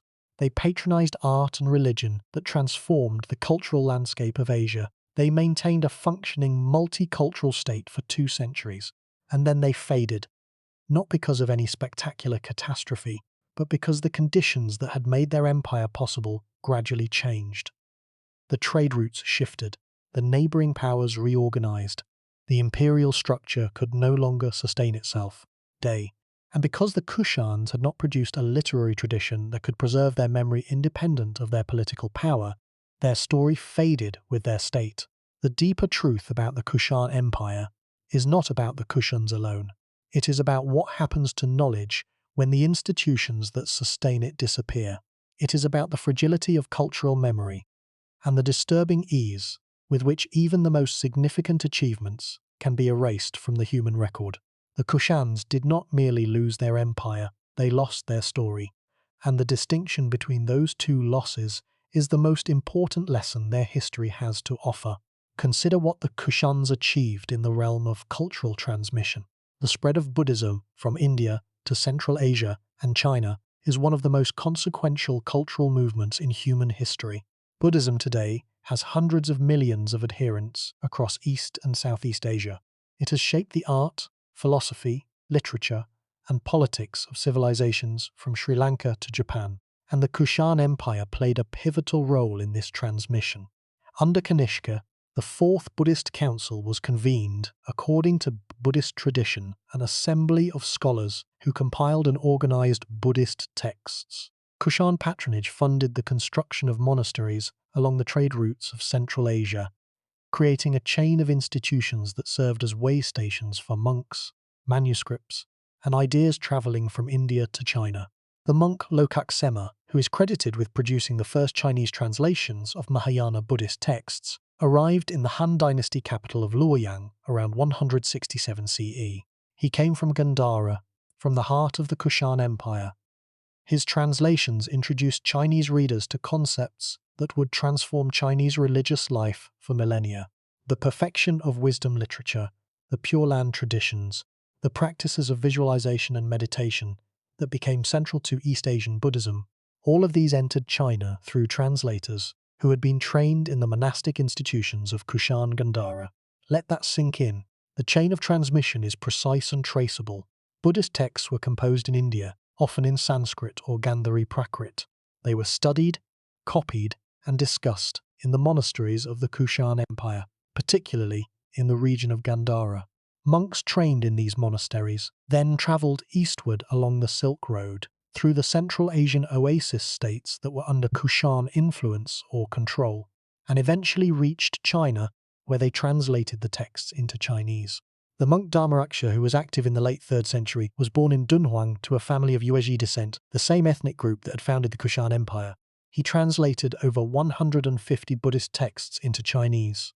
His very identity, a man of Yuezhi heritage translating Indian texts into Chinese, embodies the Kushan role as cultural intermediary. The Buddhist scholar Yan Natye has traced the transmission of specific texts from India through Central Asia to China, demonstrating that the Kushan-controlled territories were not merely a geographic corridor, but an active intellectual center where texts were edited, commented upon, and sometimes significantly revised before being passed further east. The Buddhism that reached China was not simply Indian Buddhism transplanted. It was Buddhism as filtered through the intellectual culture of the Kushan world, a Buddhism shaped by the multilingual, multicultural environment of Gandhara and the Silk Road monasteries, the religious landscape of East Asia, the Buddhism of China, Korea, Japan and Vietnam, passed through the Kushan Empire on its way from India. The Kushans did not invent Buddhism. They did not originate the Mahayana teachings that became dominant in East Asia. But they created the conditions under which these teachings could travel, the security, the patronage, the institutional infrastructure, and the cultural openness that allowed ideas to cross linguistic, ethnic, and geographic boundaries. Without the Kushans, the history of Buddhism, and therefore the history of East Asia, would be profoundly different. And yet, this contribution is almost never attributed to the Kushans in popular accounts of Buddhist history. When people learn about the spread of Buddhism, they learn about the Buddha in India, about Ashoka who promoted it, and about its arrival in China and Japan. The middle chapter, the Kushan chapter, is routinely omitted. It is as if someone told the story of a river flowing from a mountain to the sea, but skipped the broad valley through which the river passed for the longest portion of its journey.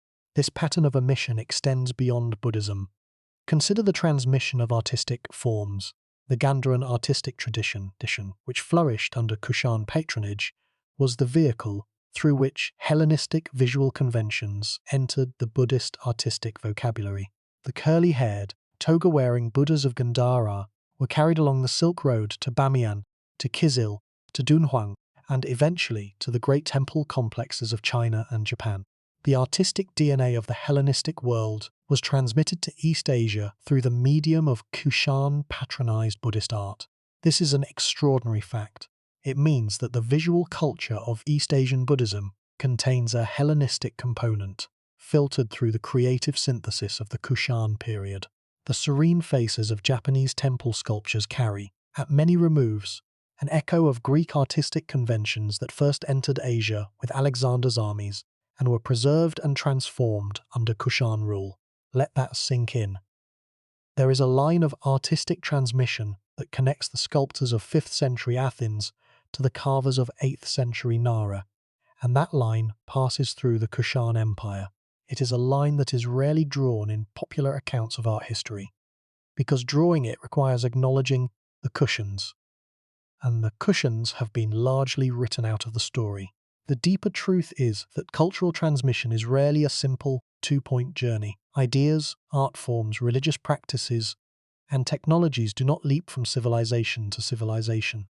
They are carried, translated, adapted, and retransmitted by intermediary cultures that do the difficult, essential work of bridging differences. The Kushans were the supreme intermediaries of the ancient world. They occupied the physical and cultural space between the Mediterranean, South Asia, and East Asia, and they facilitated the movement of goods, ideas, and practices across that space. But intermediaries are rarely remembered. History, as it is popularly told, focuses on origins and destinations. It celebrates the civilization that invented something and the civilization that received it. The civilizations that carried, translated, and adapted it in between are treated as mere conduits, transparent channels through which influence flows without being shaped. The philosopher Hans-Georg Gadamer argued that understanding always involves a fusion of horizons, a process in which the interpreter's own perspective merges with the perspective of what is being interpreted. The Kushans were practitioners of this fusion at a civilizational scale. They did not simply receive Greek art and pass it to India, or receive Indian Buddhism and pass it to China. They interpreted, adapted, and transformed what they received, infusing it with their own sensibilities and producing something that was genuinely new. The Gandharan Buddha is not a Greek sculpture of an Indian deity. It is a Kushan creation, a product of a culture that had internalized both Greek and Indian traditions deeply enough to produce something that transcended both. The loss of this creative intermediary function has implications that extend beyond the history of art and religion. Consider the practical knowledge that the Kushans must have possessed. They managed trade routes that crossed some of the most difficult terrain on Earth. They maintained diplomatic relations with empires that spoke different languages, used different writing systems, and operated under different political assumptions. They administered a monetary system that served a population of extraordinary linguistic and cultural diversity. The practical skills required for these tasks, the knowledge of languages, the understanding of different legal and commercial systems, the ability to negotiate across cultural boundaries, all of this was embodied in the people who performed these functions. When the empire declined and these functions were no longer needed, the skills atrophied and the knowledge was lost. The economic historian Avner Graef has studied the institutional mechanisms that sustained long-distance trade in the medieval and early modern periods, focusing on how merchant communities developed trust, enforced contracts, and managed risk across cultural boundaries. His work suggests that these institutional mechanisms are difficult to create and easy to destroy, and that once lost, they cannot be quickly recreated. The Kushan Empire must have possessed analogous institutional mechanisms, systems for ensuring the safe passage of goods, for adjudicating commercial disputes, for managing currency exchange, and for maintaining the physical infrastructure of trade. These mechanisms were not mere technical arrangements. They were social achievements, products of generations of negotiation, adaptation, and institutional learning. When the Kushan Empire fragmented, this institutional knowledge was dispersed and eventually lost. The loss of this creative intermediary function has implications that extend beyond the history of art and religion. In every domain of human activity, from science to technology to governance, progress depends on the ability to take ideas from one context and adapt them to another. The societies that are best at this kind of creative adaptation are often the most dynamic and innovative. The Kushans were masters of adaptation, and their empire was a laboratory of cultural synthesis. The loss of their story is not merely a gap in the historical record. It is the loss of a model for how cultural creativity works at the largest scale. This is a profound error. The Kushans did not passively transmit Buddhism. They transformed it. Under Kushan patronage, Mahayana Buddhism, with its emphasis on universal compassion, the Bodhisattva ideal, an elaborate cosmology, flourished and developed.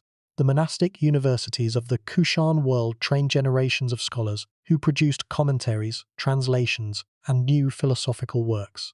The artistic traditions of Gandhara did not merely copy Greek models. They created something new, a visual language that was neither purely Greek nor purely Indian, but distinctly Gandharan, distinctly Kushan. The Kushans were not a passive bridge. They were an active, creative force in the cultural history of Asia. And recognizing this changes our understanding of how culture moves through the world. This is not science fiction.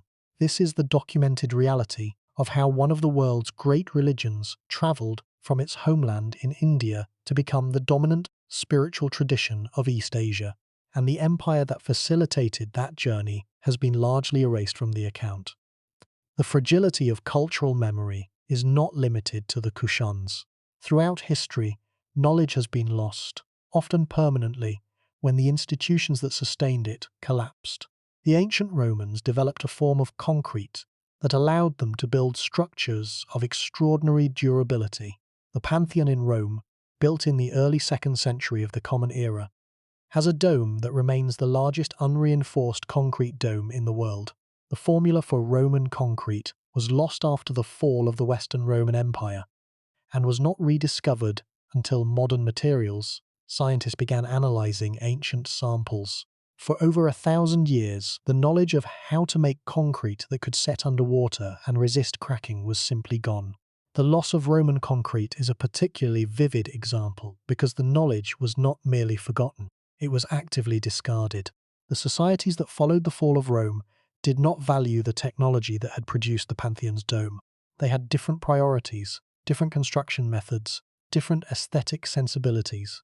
The knowledge died because the social context that valued it disappeared, And this is precisely what happened to the Kushan synthesis. The multicultural model of governance that the Kushans had developed was not inherited by their successors.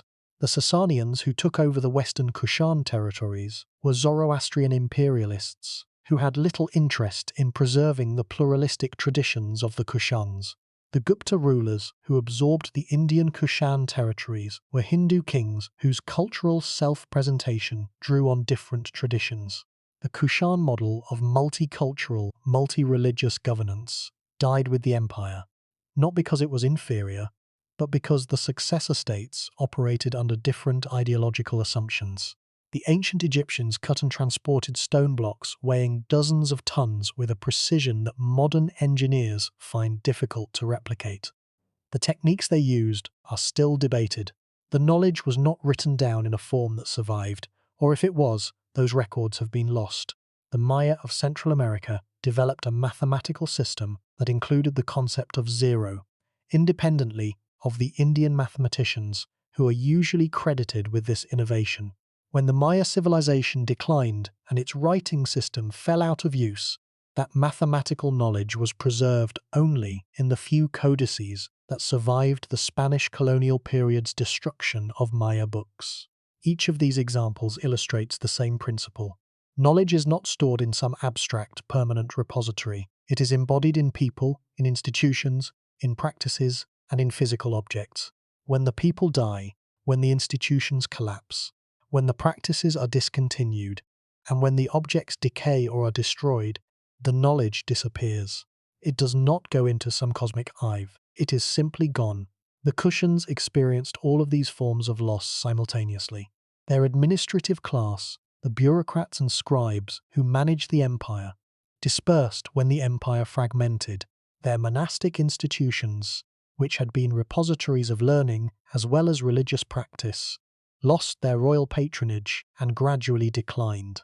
Their physical monuments, built in a region prone to earthquakes, warfare, and the gradual erosion of mud brick construction, deteriorated over the centuries.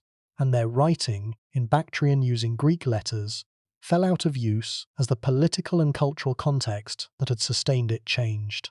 Within a few centuries of the empire's decline, there was no one left who could read a Kushan inscription. The philosopher of technology Langdon Winner has argued that technologies, and by extension institutions, are not neutral tools. They embody social relationships and power structures. When a technology or institution disappears, the social relationships and knowledge structures it embodied disappear with it. The Kushan Empire was, among other things, an institutional technology for managing cultural diversity.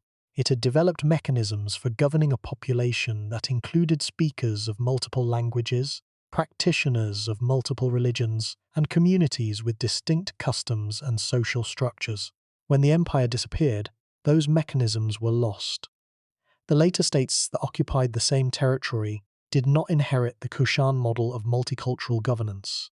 They had to develop their own approaches, often less inclusive and less cosmopolitan than what the Kushans had achieved. The anthropologists David Wengrow and David Graeber, in their provocative work on the deep history of human societies, have argued that the conventional narrative of civilizational development, from simple to complex, from egalitarian to hierarchical, from nomadic to settled, is far too linear. They contend that human societies have experimented with many different forms of social organization over millennia, including forms that do not fit neatly into the progressive narratives of mainstream historiography. The Kushan Empire supports their argument. Here was a society founded by nomads who became rulers of a settled, urban, literate empire. They did not follow the conventional trajectory of civilizational development. They leaped across categories, combining steppe military traditions with Hellenistic administrative techniques, Indian religious patronage, and Chinese diplomatic engagement in a configuration that was uniquely their own. The conventional narrative of civilizational development also tends to privilege certain kinds of achievement over others. We celebrate civilizations that built monuments we can still visit, that wrote books we can still read, that established institutions we can still recognize. The Kushan Empire built monuments, but most of them have been destroyed. It may have produced literature, but none has survived. Its institutional innovations, its model of multicultural governance, its systems of trade regulation, its mechanisms for managing religious diversity, have left no direct institutional descendants. By the metrics that we typically use to measure civilizational achievement, the Kushans score poorly. But those metrics are themselves a product of cultural bias. They reward permanence over creativity, monumentality over adaptability, literary output over practical governance. If we judged civilizations by their ability to facilitate exchange across cultural boundaries, by their capacity to create spaces where different traditions could meet, merge, and produce new forms, the Kushans would rank among the greatest civilizations in human history. The fact that they do not receive this recognition tells us more about our criteria than about their achievements. The loss of the Kushan model of civilization is not merely a historical curiosity. It is a loss of evidence about the range of possibilities available to human societies. Every civilization that disappears takes with it not only its specific achievements, but also the knowledge that such achievements were possible. If we do not know that the Kushans built a multicultural empire that governed Buddhists, Hindus, Zoroastrians, and followers of Greek gods under a single administration, then we do not know that such a thing is possible. And not knowing what is possible limits our imagination about what could be possible in the future. There is a concept in information theory known as redundancy, the duplication of information across multiple channels, so that the loss of any single channel does not result in the loss of the information itself. The great civilizations that we remember, Rome, China, India, had enormous informational redundancy.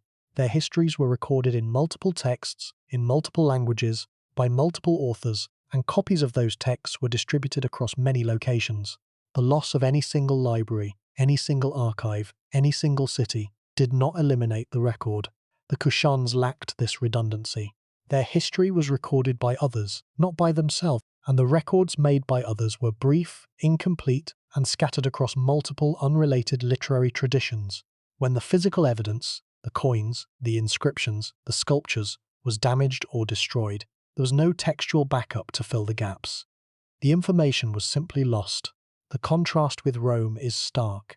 We possess dozens of complete or nearly complete histories of the Roman Empire, written by Romans in Latin and Greek. We possess thousands of inscriptions, millions of coins, and an archaeological record that has been studied continuously for over 500 years. Even if every Roman inscription were destroyed tomorrow, the textual record would preserve the essential outlines of Roman history. The Kushans have no such safety net. If the surviving inscriptions and coins were lost, if the Gandharan sculptures in museums around the world were destroyed, the Kushan Empire would effectively cease to exist in the historical record.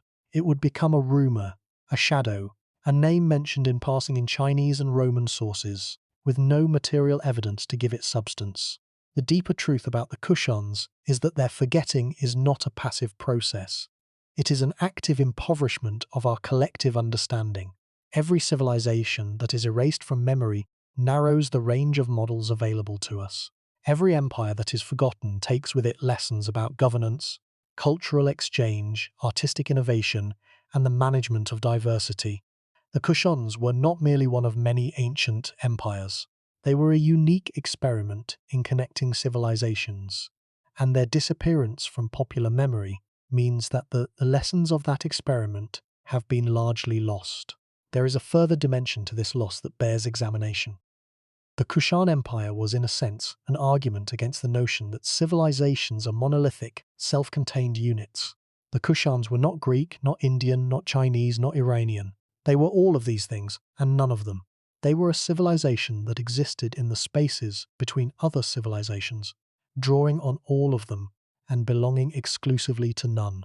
In a world that increasingly organizes its understanding of the past around civilizational categories, Huntington's Clash of Civilizations, the nation-state as the natural unit of historical analysis, the Kushans are a rebuke. They remind us that the boundaries between civilizations are permeable, that cultures mix and merge and produce new forms that do not fit existing categories. And that reminder is perhaps the most valuable thing the Kushans have to offer us today, if we can recover it. What does the forgetting of the Kushans mean for us today? It means that our map of the ancient world is incomplete in ways that distort our understanding of how civilizations interact, how knowledge travels, and how memory works. Walk into any major museum in the world. You will find galleries devoted to Egypt, to Greece, to Rome, to China, to India. In the finest museums, you may find a room or a corridor devoted to the Silk Road, where Kushan artifacts occasionally appear alongside Chinese pottery, Roman glass, and Central Asian textiles. But you will not find a Kushan gallery. You will not find a permanent exhibition devoted to telling the Kushan story from beginning to end. The British Museum has Kushan coins in its collection. The Metropolitan Museum of Art in New York has Gandharan sculptures. The National Museum of Pakistan in Karachi holds some of the finest Kushan-era artifacts in the world. But these objects are scattered, isolated, decontextualized. They appear as footnotes in the stories of other civilizations, never as protagonists in their own narrative. The few exhibitions that have focused on the Kushans have demonstrated how much the public appetite for this story exceeds the effort that institutions have devoted to telling it.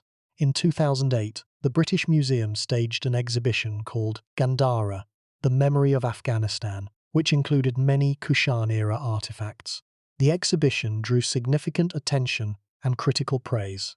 In 2017, the exhibition Afghanistan, Rescued Treasures of a Nation, travelled to several European museums, displaying artifacts from the Kabul Museum collection that had been hidden during the wars. These exhibitions proved that the Kushan story, when told well and supported by striking objects, captivates audiences. The problem is not a lack of public interest. The problem is a lack of institutional commitment to sustained, permanent engagement with the Kushan legacy. The situation in South Asian countries is somewhat better. The Peshawar Museum in Pakistan has one of the world's finest collections of Gandharan art, and Indian museums in Delhi, Mathura, and Kolkata hold significant Kushan-era collections. But even in these institutions, the Kushan story is often subordinated to broader national narratives. In India, the Kushans are typically presented as one of many foreign dynasties that ruled parts of the subcontinent. In Pakistan, the focus is often on the Buddhist art itself, rather than on the imperial framework that produced it.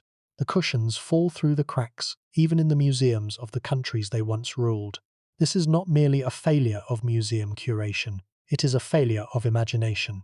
We have organized our understanding of the ancient world around civilizational centers, Rome, Athens, Chang'an, Pataliputra, and we have treated the spaces between these centers as peripheral. But the Kushans show us that the spaces between civilizations were not empty. They were occupied by peoples and states that performed essential functions in the global system. The intermediaries, the connectors, the translators, these were not minor actors. They were the ones who made the system work. The philosopher of science Thomas Kuhn argued that scientific progress does not occur through a steady accumulation of knowledge, but through periodic paradigm shifts, moments when the basic framework for understanding a subject changes fundamentally. Something similar may be happening in the study of the ancient world.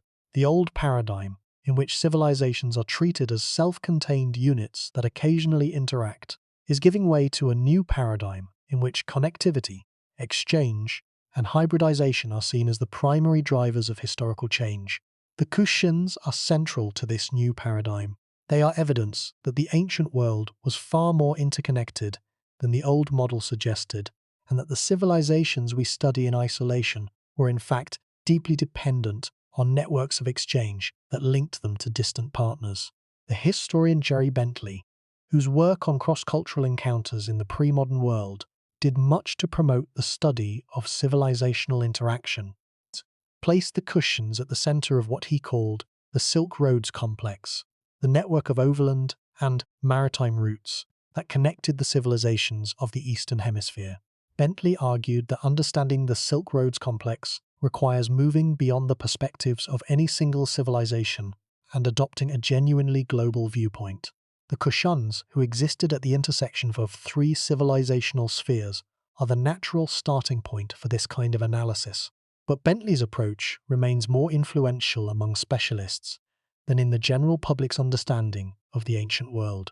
The popular imagination is still organized around the great civilizations model, in which Rome, China, and India are treated as self-contained stories, rather than as interconnected parts of a larger system.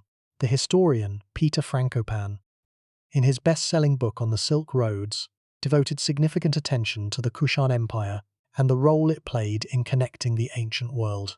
His work has done more than perhaps any other recent publication to bring the Kushans to a general audience. But even Frankopan's account, expansive as it is, treats the Kushans as part of a larger story about the Silk Roads, rather than as a civilization worthy of extended study in their own right. The Kushans remain, even in sympathetic accounts, embedded in someone else's narrative. The implications extend beyond academic historiography. In a world that is itself increasingly interconnected, the Kushan example offers both a model and a warning. The model is one of creative synthesis. The Kushans showed that it is possible to build a functioning state that encompasses multiple cultures, languages, and religions without demanding that any of them submit to the others. Their coinage, with its images of gods from 4 different traditions, is a statement of pluralism that resonates across the centuries. It says that sovereignty does not require uniformity. It says that a state can be strong without being culturally homogeneous. The warning is about the fragility of such systems. The Kushan synthesis was not inevitable. It was the product of specific historical circumstances, a particular geography, a particular configuration of neighboring powers, and a particular leadership class that chose pluralism over exclusion. Change any of these factors, and the outcome might have been very different. The Kushans might have been an insular steppe empire, hostile to the cultures they conquered. They might have imposed a single religion on their subjects. They might have rejected Greek art and Indian philosophy in favor of their own Central Asian traditions. That they did none of these things.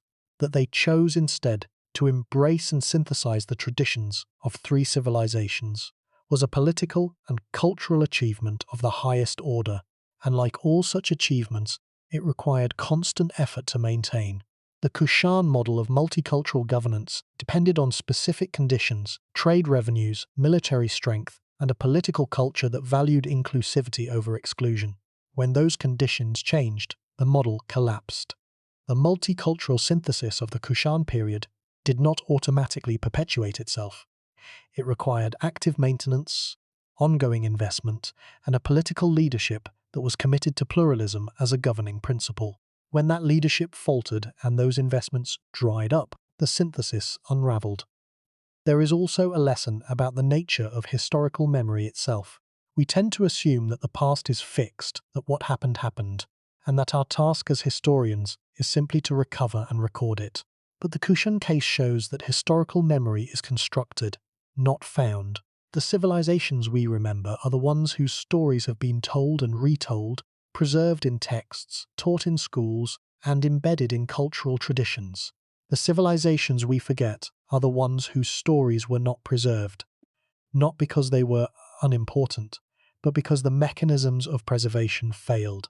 The digital age offers no immunity from this kind of loss. We produce vastly more information than any previous civilization, but much of that information is stored on media with short lifespans. Magnetic tapes degrade, hard drives fail, digital file formats become obsolete. The Long Now Foundation, an organization dedicated to long-term thinking, has pointed out that a significant fraction of the digital information produced in the 1990s is already inaccessible, trapped on floppy disks and CD-ROMs that modern computers cannot read, stored in file formats that no current software supports. If we cannot reliably access digital records from 30 years ago, what confidence can we have in the permanence of our own historical record? The Kushan inscriptions, carved in stone, have survived for nearly 2,000 years. They are damaged, incomplete, and often difficult to interpret, but they exist. They are physically present in the world. The question of whether our own records will survive 2,000 years is not a comfortable one. We have more knowledge than any civilization in history, but we may also be more vulnerable to catastrophic information loss than we like to imagine. The Kushans, who lost their entire literary tradition, are a warning about what happens when the medium of knowledge fails. There is a final implication of the Kushan story that deserves attention, and it concerns the relationship between power and memory. The Kushans are forgotten not because they were unimportant, but because they lacked powerful cultural descendants to champion their legacy. Rome has the entirety of Western civilization as its heir, or at least as a civilization that claims Roman heritage. China has an unbroken literary tradition stretching back thousands of years, maintained by a civilization that has always valued historical continuity. India has a rich tradition of religious and philosophical texts that preserve memories of ancient dynasties and their achievements. The Kushans have no such heir. The peoples of modern Afghanistan and Pakistan do not identify with the Kushans, the way modern Italians identify with the Romans. The cultural discontinuities introduced by centuries of migration, conquest, and religious change have severed the connection between the Kushan past and the modern populations of Central and South Asia. This means that recovering the Kushan story is an act of intellectual generosity. It requires scholars and institutions to invest time and resources in telling a story that does not belong to any single modern nation or cultural tradition. It requires museums to create space for a civilization that has no national constituency advocating for its prominence. It requires educators to include the Kushans in the curriculum, not because there is political pressure to do so, but because the historical record demands it. The Kushans connected three worlds. Their story belongs to all of us, and there is urgency in this recovery. The territories that were once the heartland of the Kushan Empire remain among the most unstable and conflict-ridden regions on Earth. Afghanistan, which holds the richest concentration of Kushan-era archaeological sites, has experienced continuous conflict for decades. Each year of instability is another year in which sites are looted, artifacts are destroyed, and the physical evidence of the Kushan past is diminished. The window for archaeological recovery is narrowing. What is not excavated and documented now may be lost forever. The responsibility for this recovery does not fall on any single nation or institution. It is a collective responsibility, shared by every civilization that benefited from the Kushan achievement. The nations of East Asia, whose Buddhist heritage passed through the Kushan Empire, have a stake in preserving the Kushan story. The nations of South Asia, whose religious and artistic traditions were shaped by Kushan patronage, have a stake. The nations of Europe, whose Hellenistic cultural heritage found a second life in the workshops of Gandhara, have a stake. And the nations of Central Asia, whose geographic position the Kushans first demonstrated to be strategically vital, have perhaps the greatest stake of all. The Kushan Empire belongs to no single nation. It belongs to the world, and the world has a responsibility to remember it. There is a mountain pass in northeastern Afghanistan, high in the Hindu Kush, where the wind cuts through the stones with a sound like breathing. The path is narrow. The slopes fall away steeply on both sides, down to valleys that were once green with irrigated fields and dotted with the white domes of Buddhist stupas. Travelers have crossed this pass for thousands of years, merchants carrying silk and spices, monks carrying manuscripts wrapped in cloth, soldiers carrying the banners of empires whose names we have forgotten. The stones of the pass are worn smooth by the passage of feet and hooves and wheels, a physical record of movement that predates any written history. The Kushan kings sent their armies through passes like this one. They sent their merchants, their diplomats, their monks. They sent the gold coins that bore the images of gods from 4 religions. They sent the ideas that would reshape the spiritual landscape of Asia. For 2 centuries, these mountain corridors were arteries of an empire that connected the Mediterranean world to the Indian subcontinent to the edge of China. And then the empire faded, and the passes became quieter, and the knowledge of what had been carried through them dimmed and was lost. We remember the goods that travelled the Silk Road, the silk, the spices, the gems, the glass. We remember the religions that travelled it. Buddhism moving eastward, Zoroastrianism, Christianity in its Nestorian form, reaching as far as China. We remember the technologies, paper-making, gunpowder, the compass. But we do not always remember the empire that made the middle stretch of that great network function. The empire that provided the security, the currency, the infrastructure, and the cultural openness that allowed those goods and ideas and technologies to move. The Kushans were the connectors. They were the bridge. And bridges are the first things forgotten when the traffic they carry ceases to flow. Consider what it means that the Kushan coins in the British Museum display more religious diversity than the coinage of any other ancient empire. On one coin, the Buddha sits in meditation. On another, the Zoroastrian fire god stands wreathed in flames. On a third, Shiva holds his trident. On a fourth, a figure identified as the wind god of the Greeks rides his chariot. These are not coins from different empires. They are coins from a single ruler, minted for a single state, circulating in a single economy. They are evidence of a political imagination that could encompass radical diversity without being threatened by it. We have nothing quite like this from the ancient world. Rome tolerated many religions, but Roman coins depicted Roman gods and Roman emperors. Han China had no tradition of representing foreign deities on its currency. The Kushan coins are unique, a testament to a political imagination more expansive than anything else the ancient world produced. They are artifacts of a civilization that took pluralism not merely as a pragmatic necessity, but as a governing principle. And yet these coins sit in museum drawers, studied by specialists, and unknown to the general public. The story they tell, a story of diversity as strength, of synthesis as creativity, of connection as the highest form of civilizational achievement, is one that our contemporary world desperately needs to hear. But it goes untold, because the civilization that minted these coins has been forgotten. There is something profoundly melancholic about this kind of forgetting. It is not the forgetting of a name or a date, it is the forgetting of an entire way of being in the world. The Kushans had found a way to hold together the diverse, sometimes contradictory traditions of the ancient world within a single political framework. They had found a way to honor Greek gods and Indian gods and Iranian gods without demanding that any believer renounce the others. They had found a way to synthesize artistic traditions that had developed independently for centuries, creating something new that was richer than any of its constituent parts. This achievement was not inevitable. It was not the natural result of geographic circumstance. It was a choice, a political, cultural, and artistic choice made by real people who understood that the world is larger than any single tradition. That choice, and the vision behind it, has been largely lost, not because it was unimportant, not because it failed on its own terms, but because the mechanisms of historical memory, the texts, the institutions, the cultural descendants who might have kept the story alive, were not there when they were needed. The Kushans are forgotten not because they deserve to be forgotten, but because no one was left to remember them.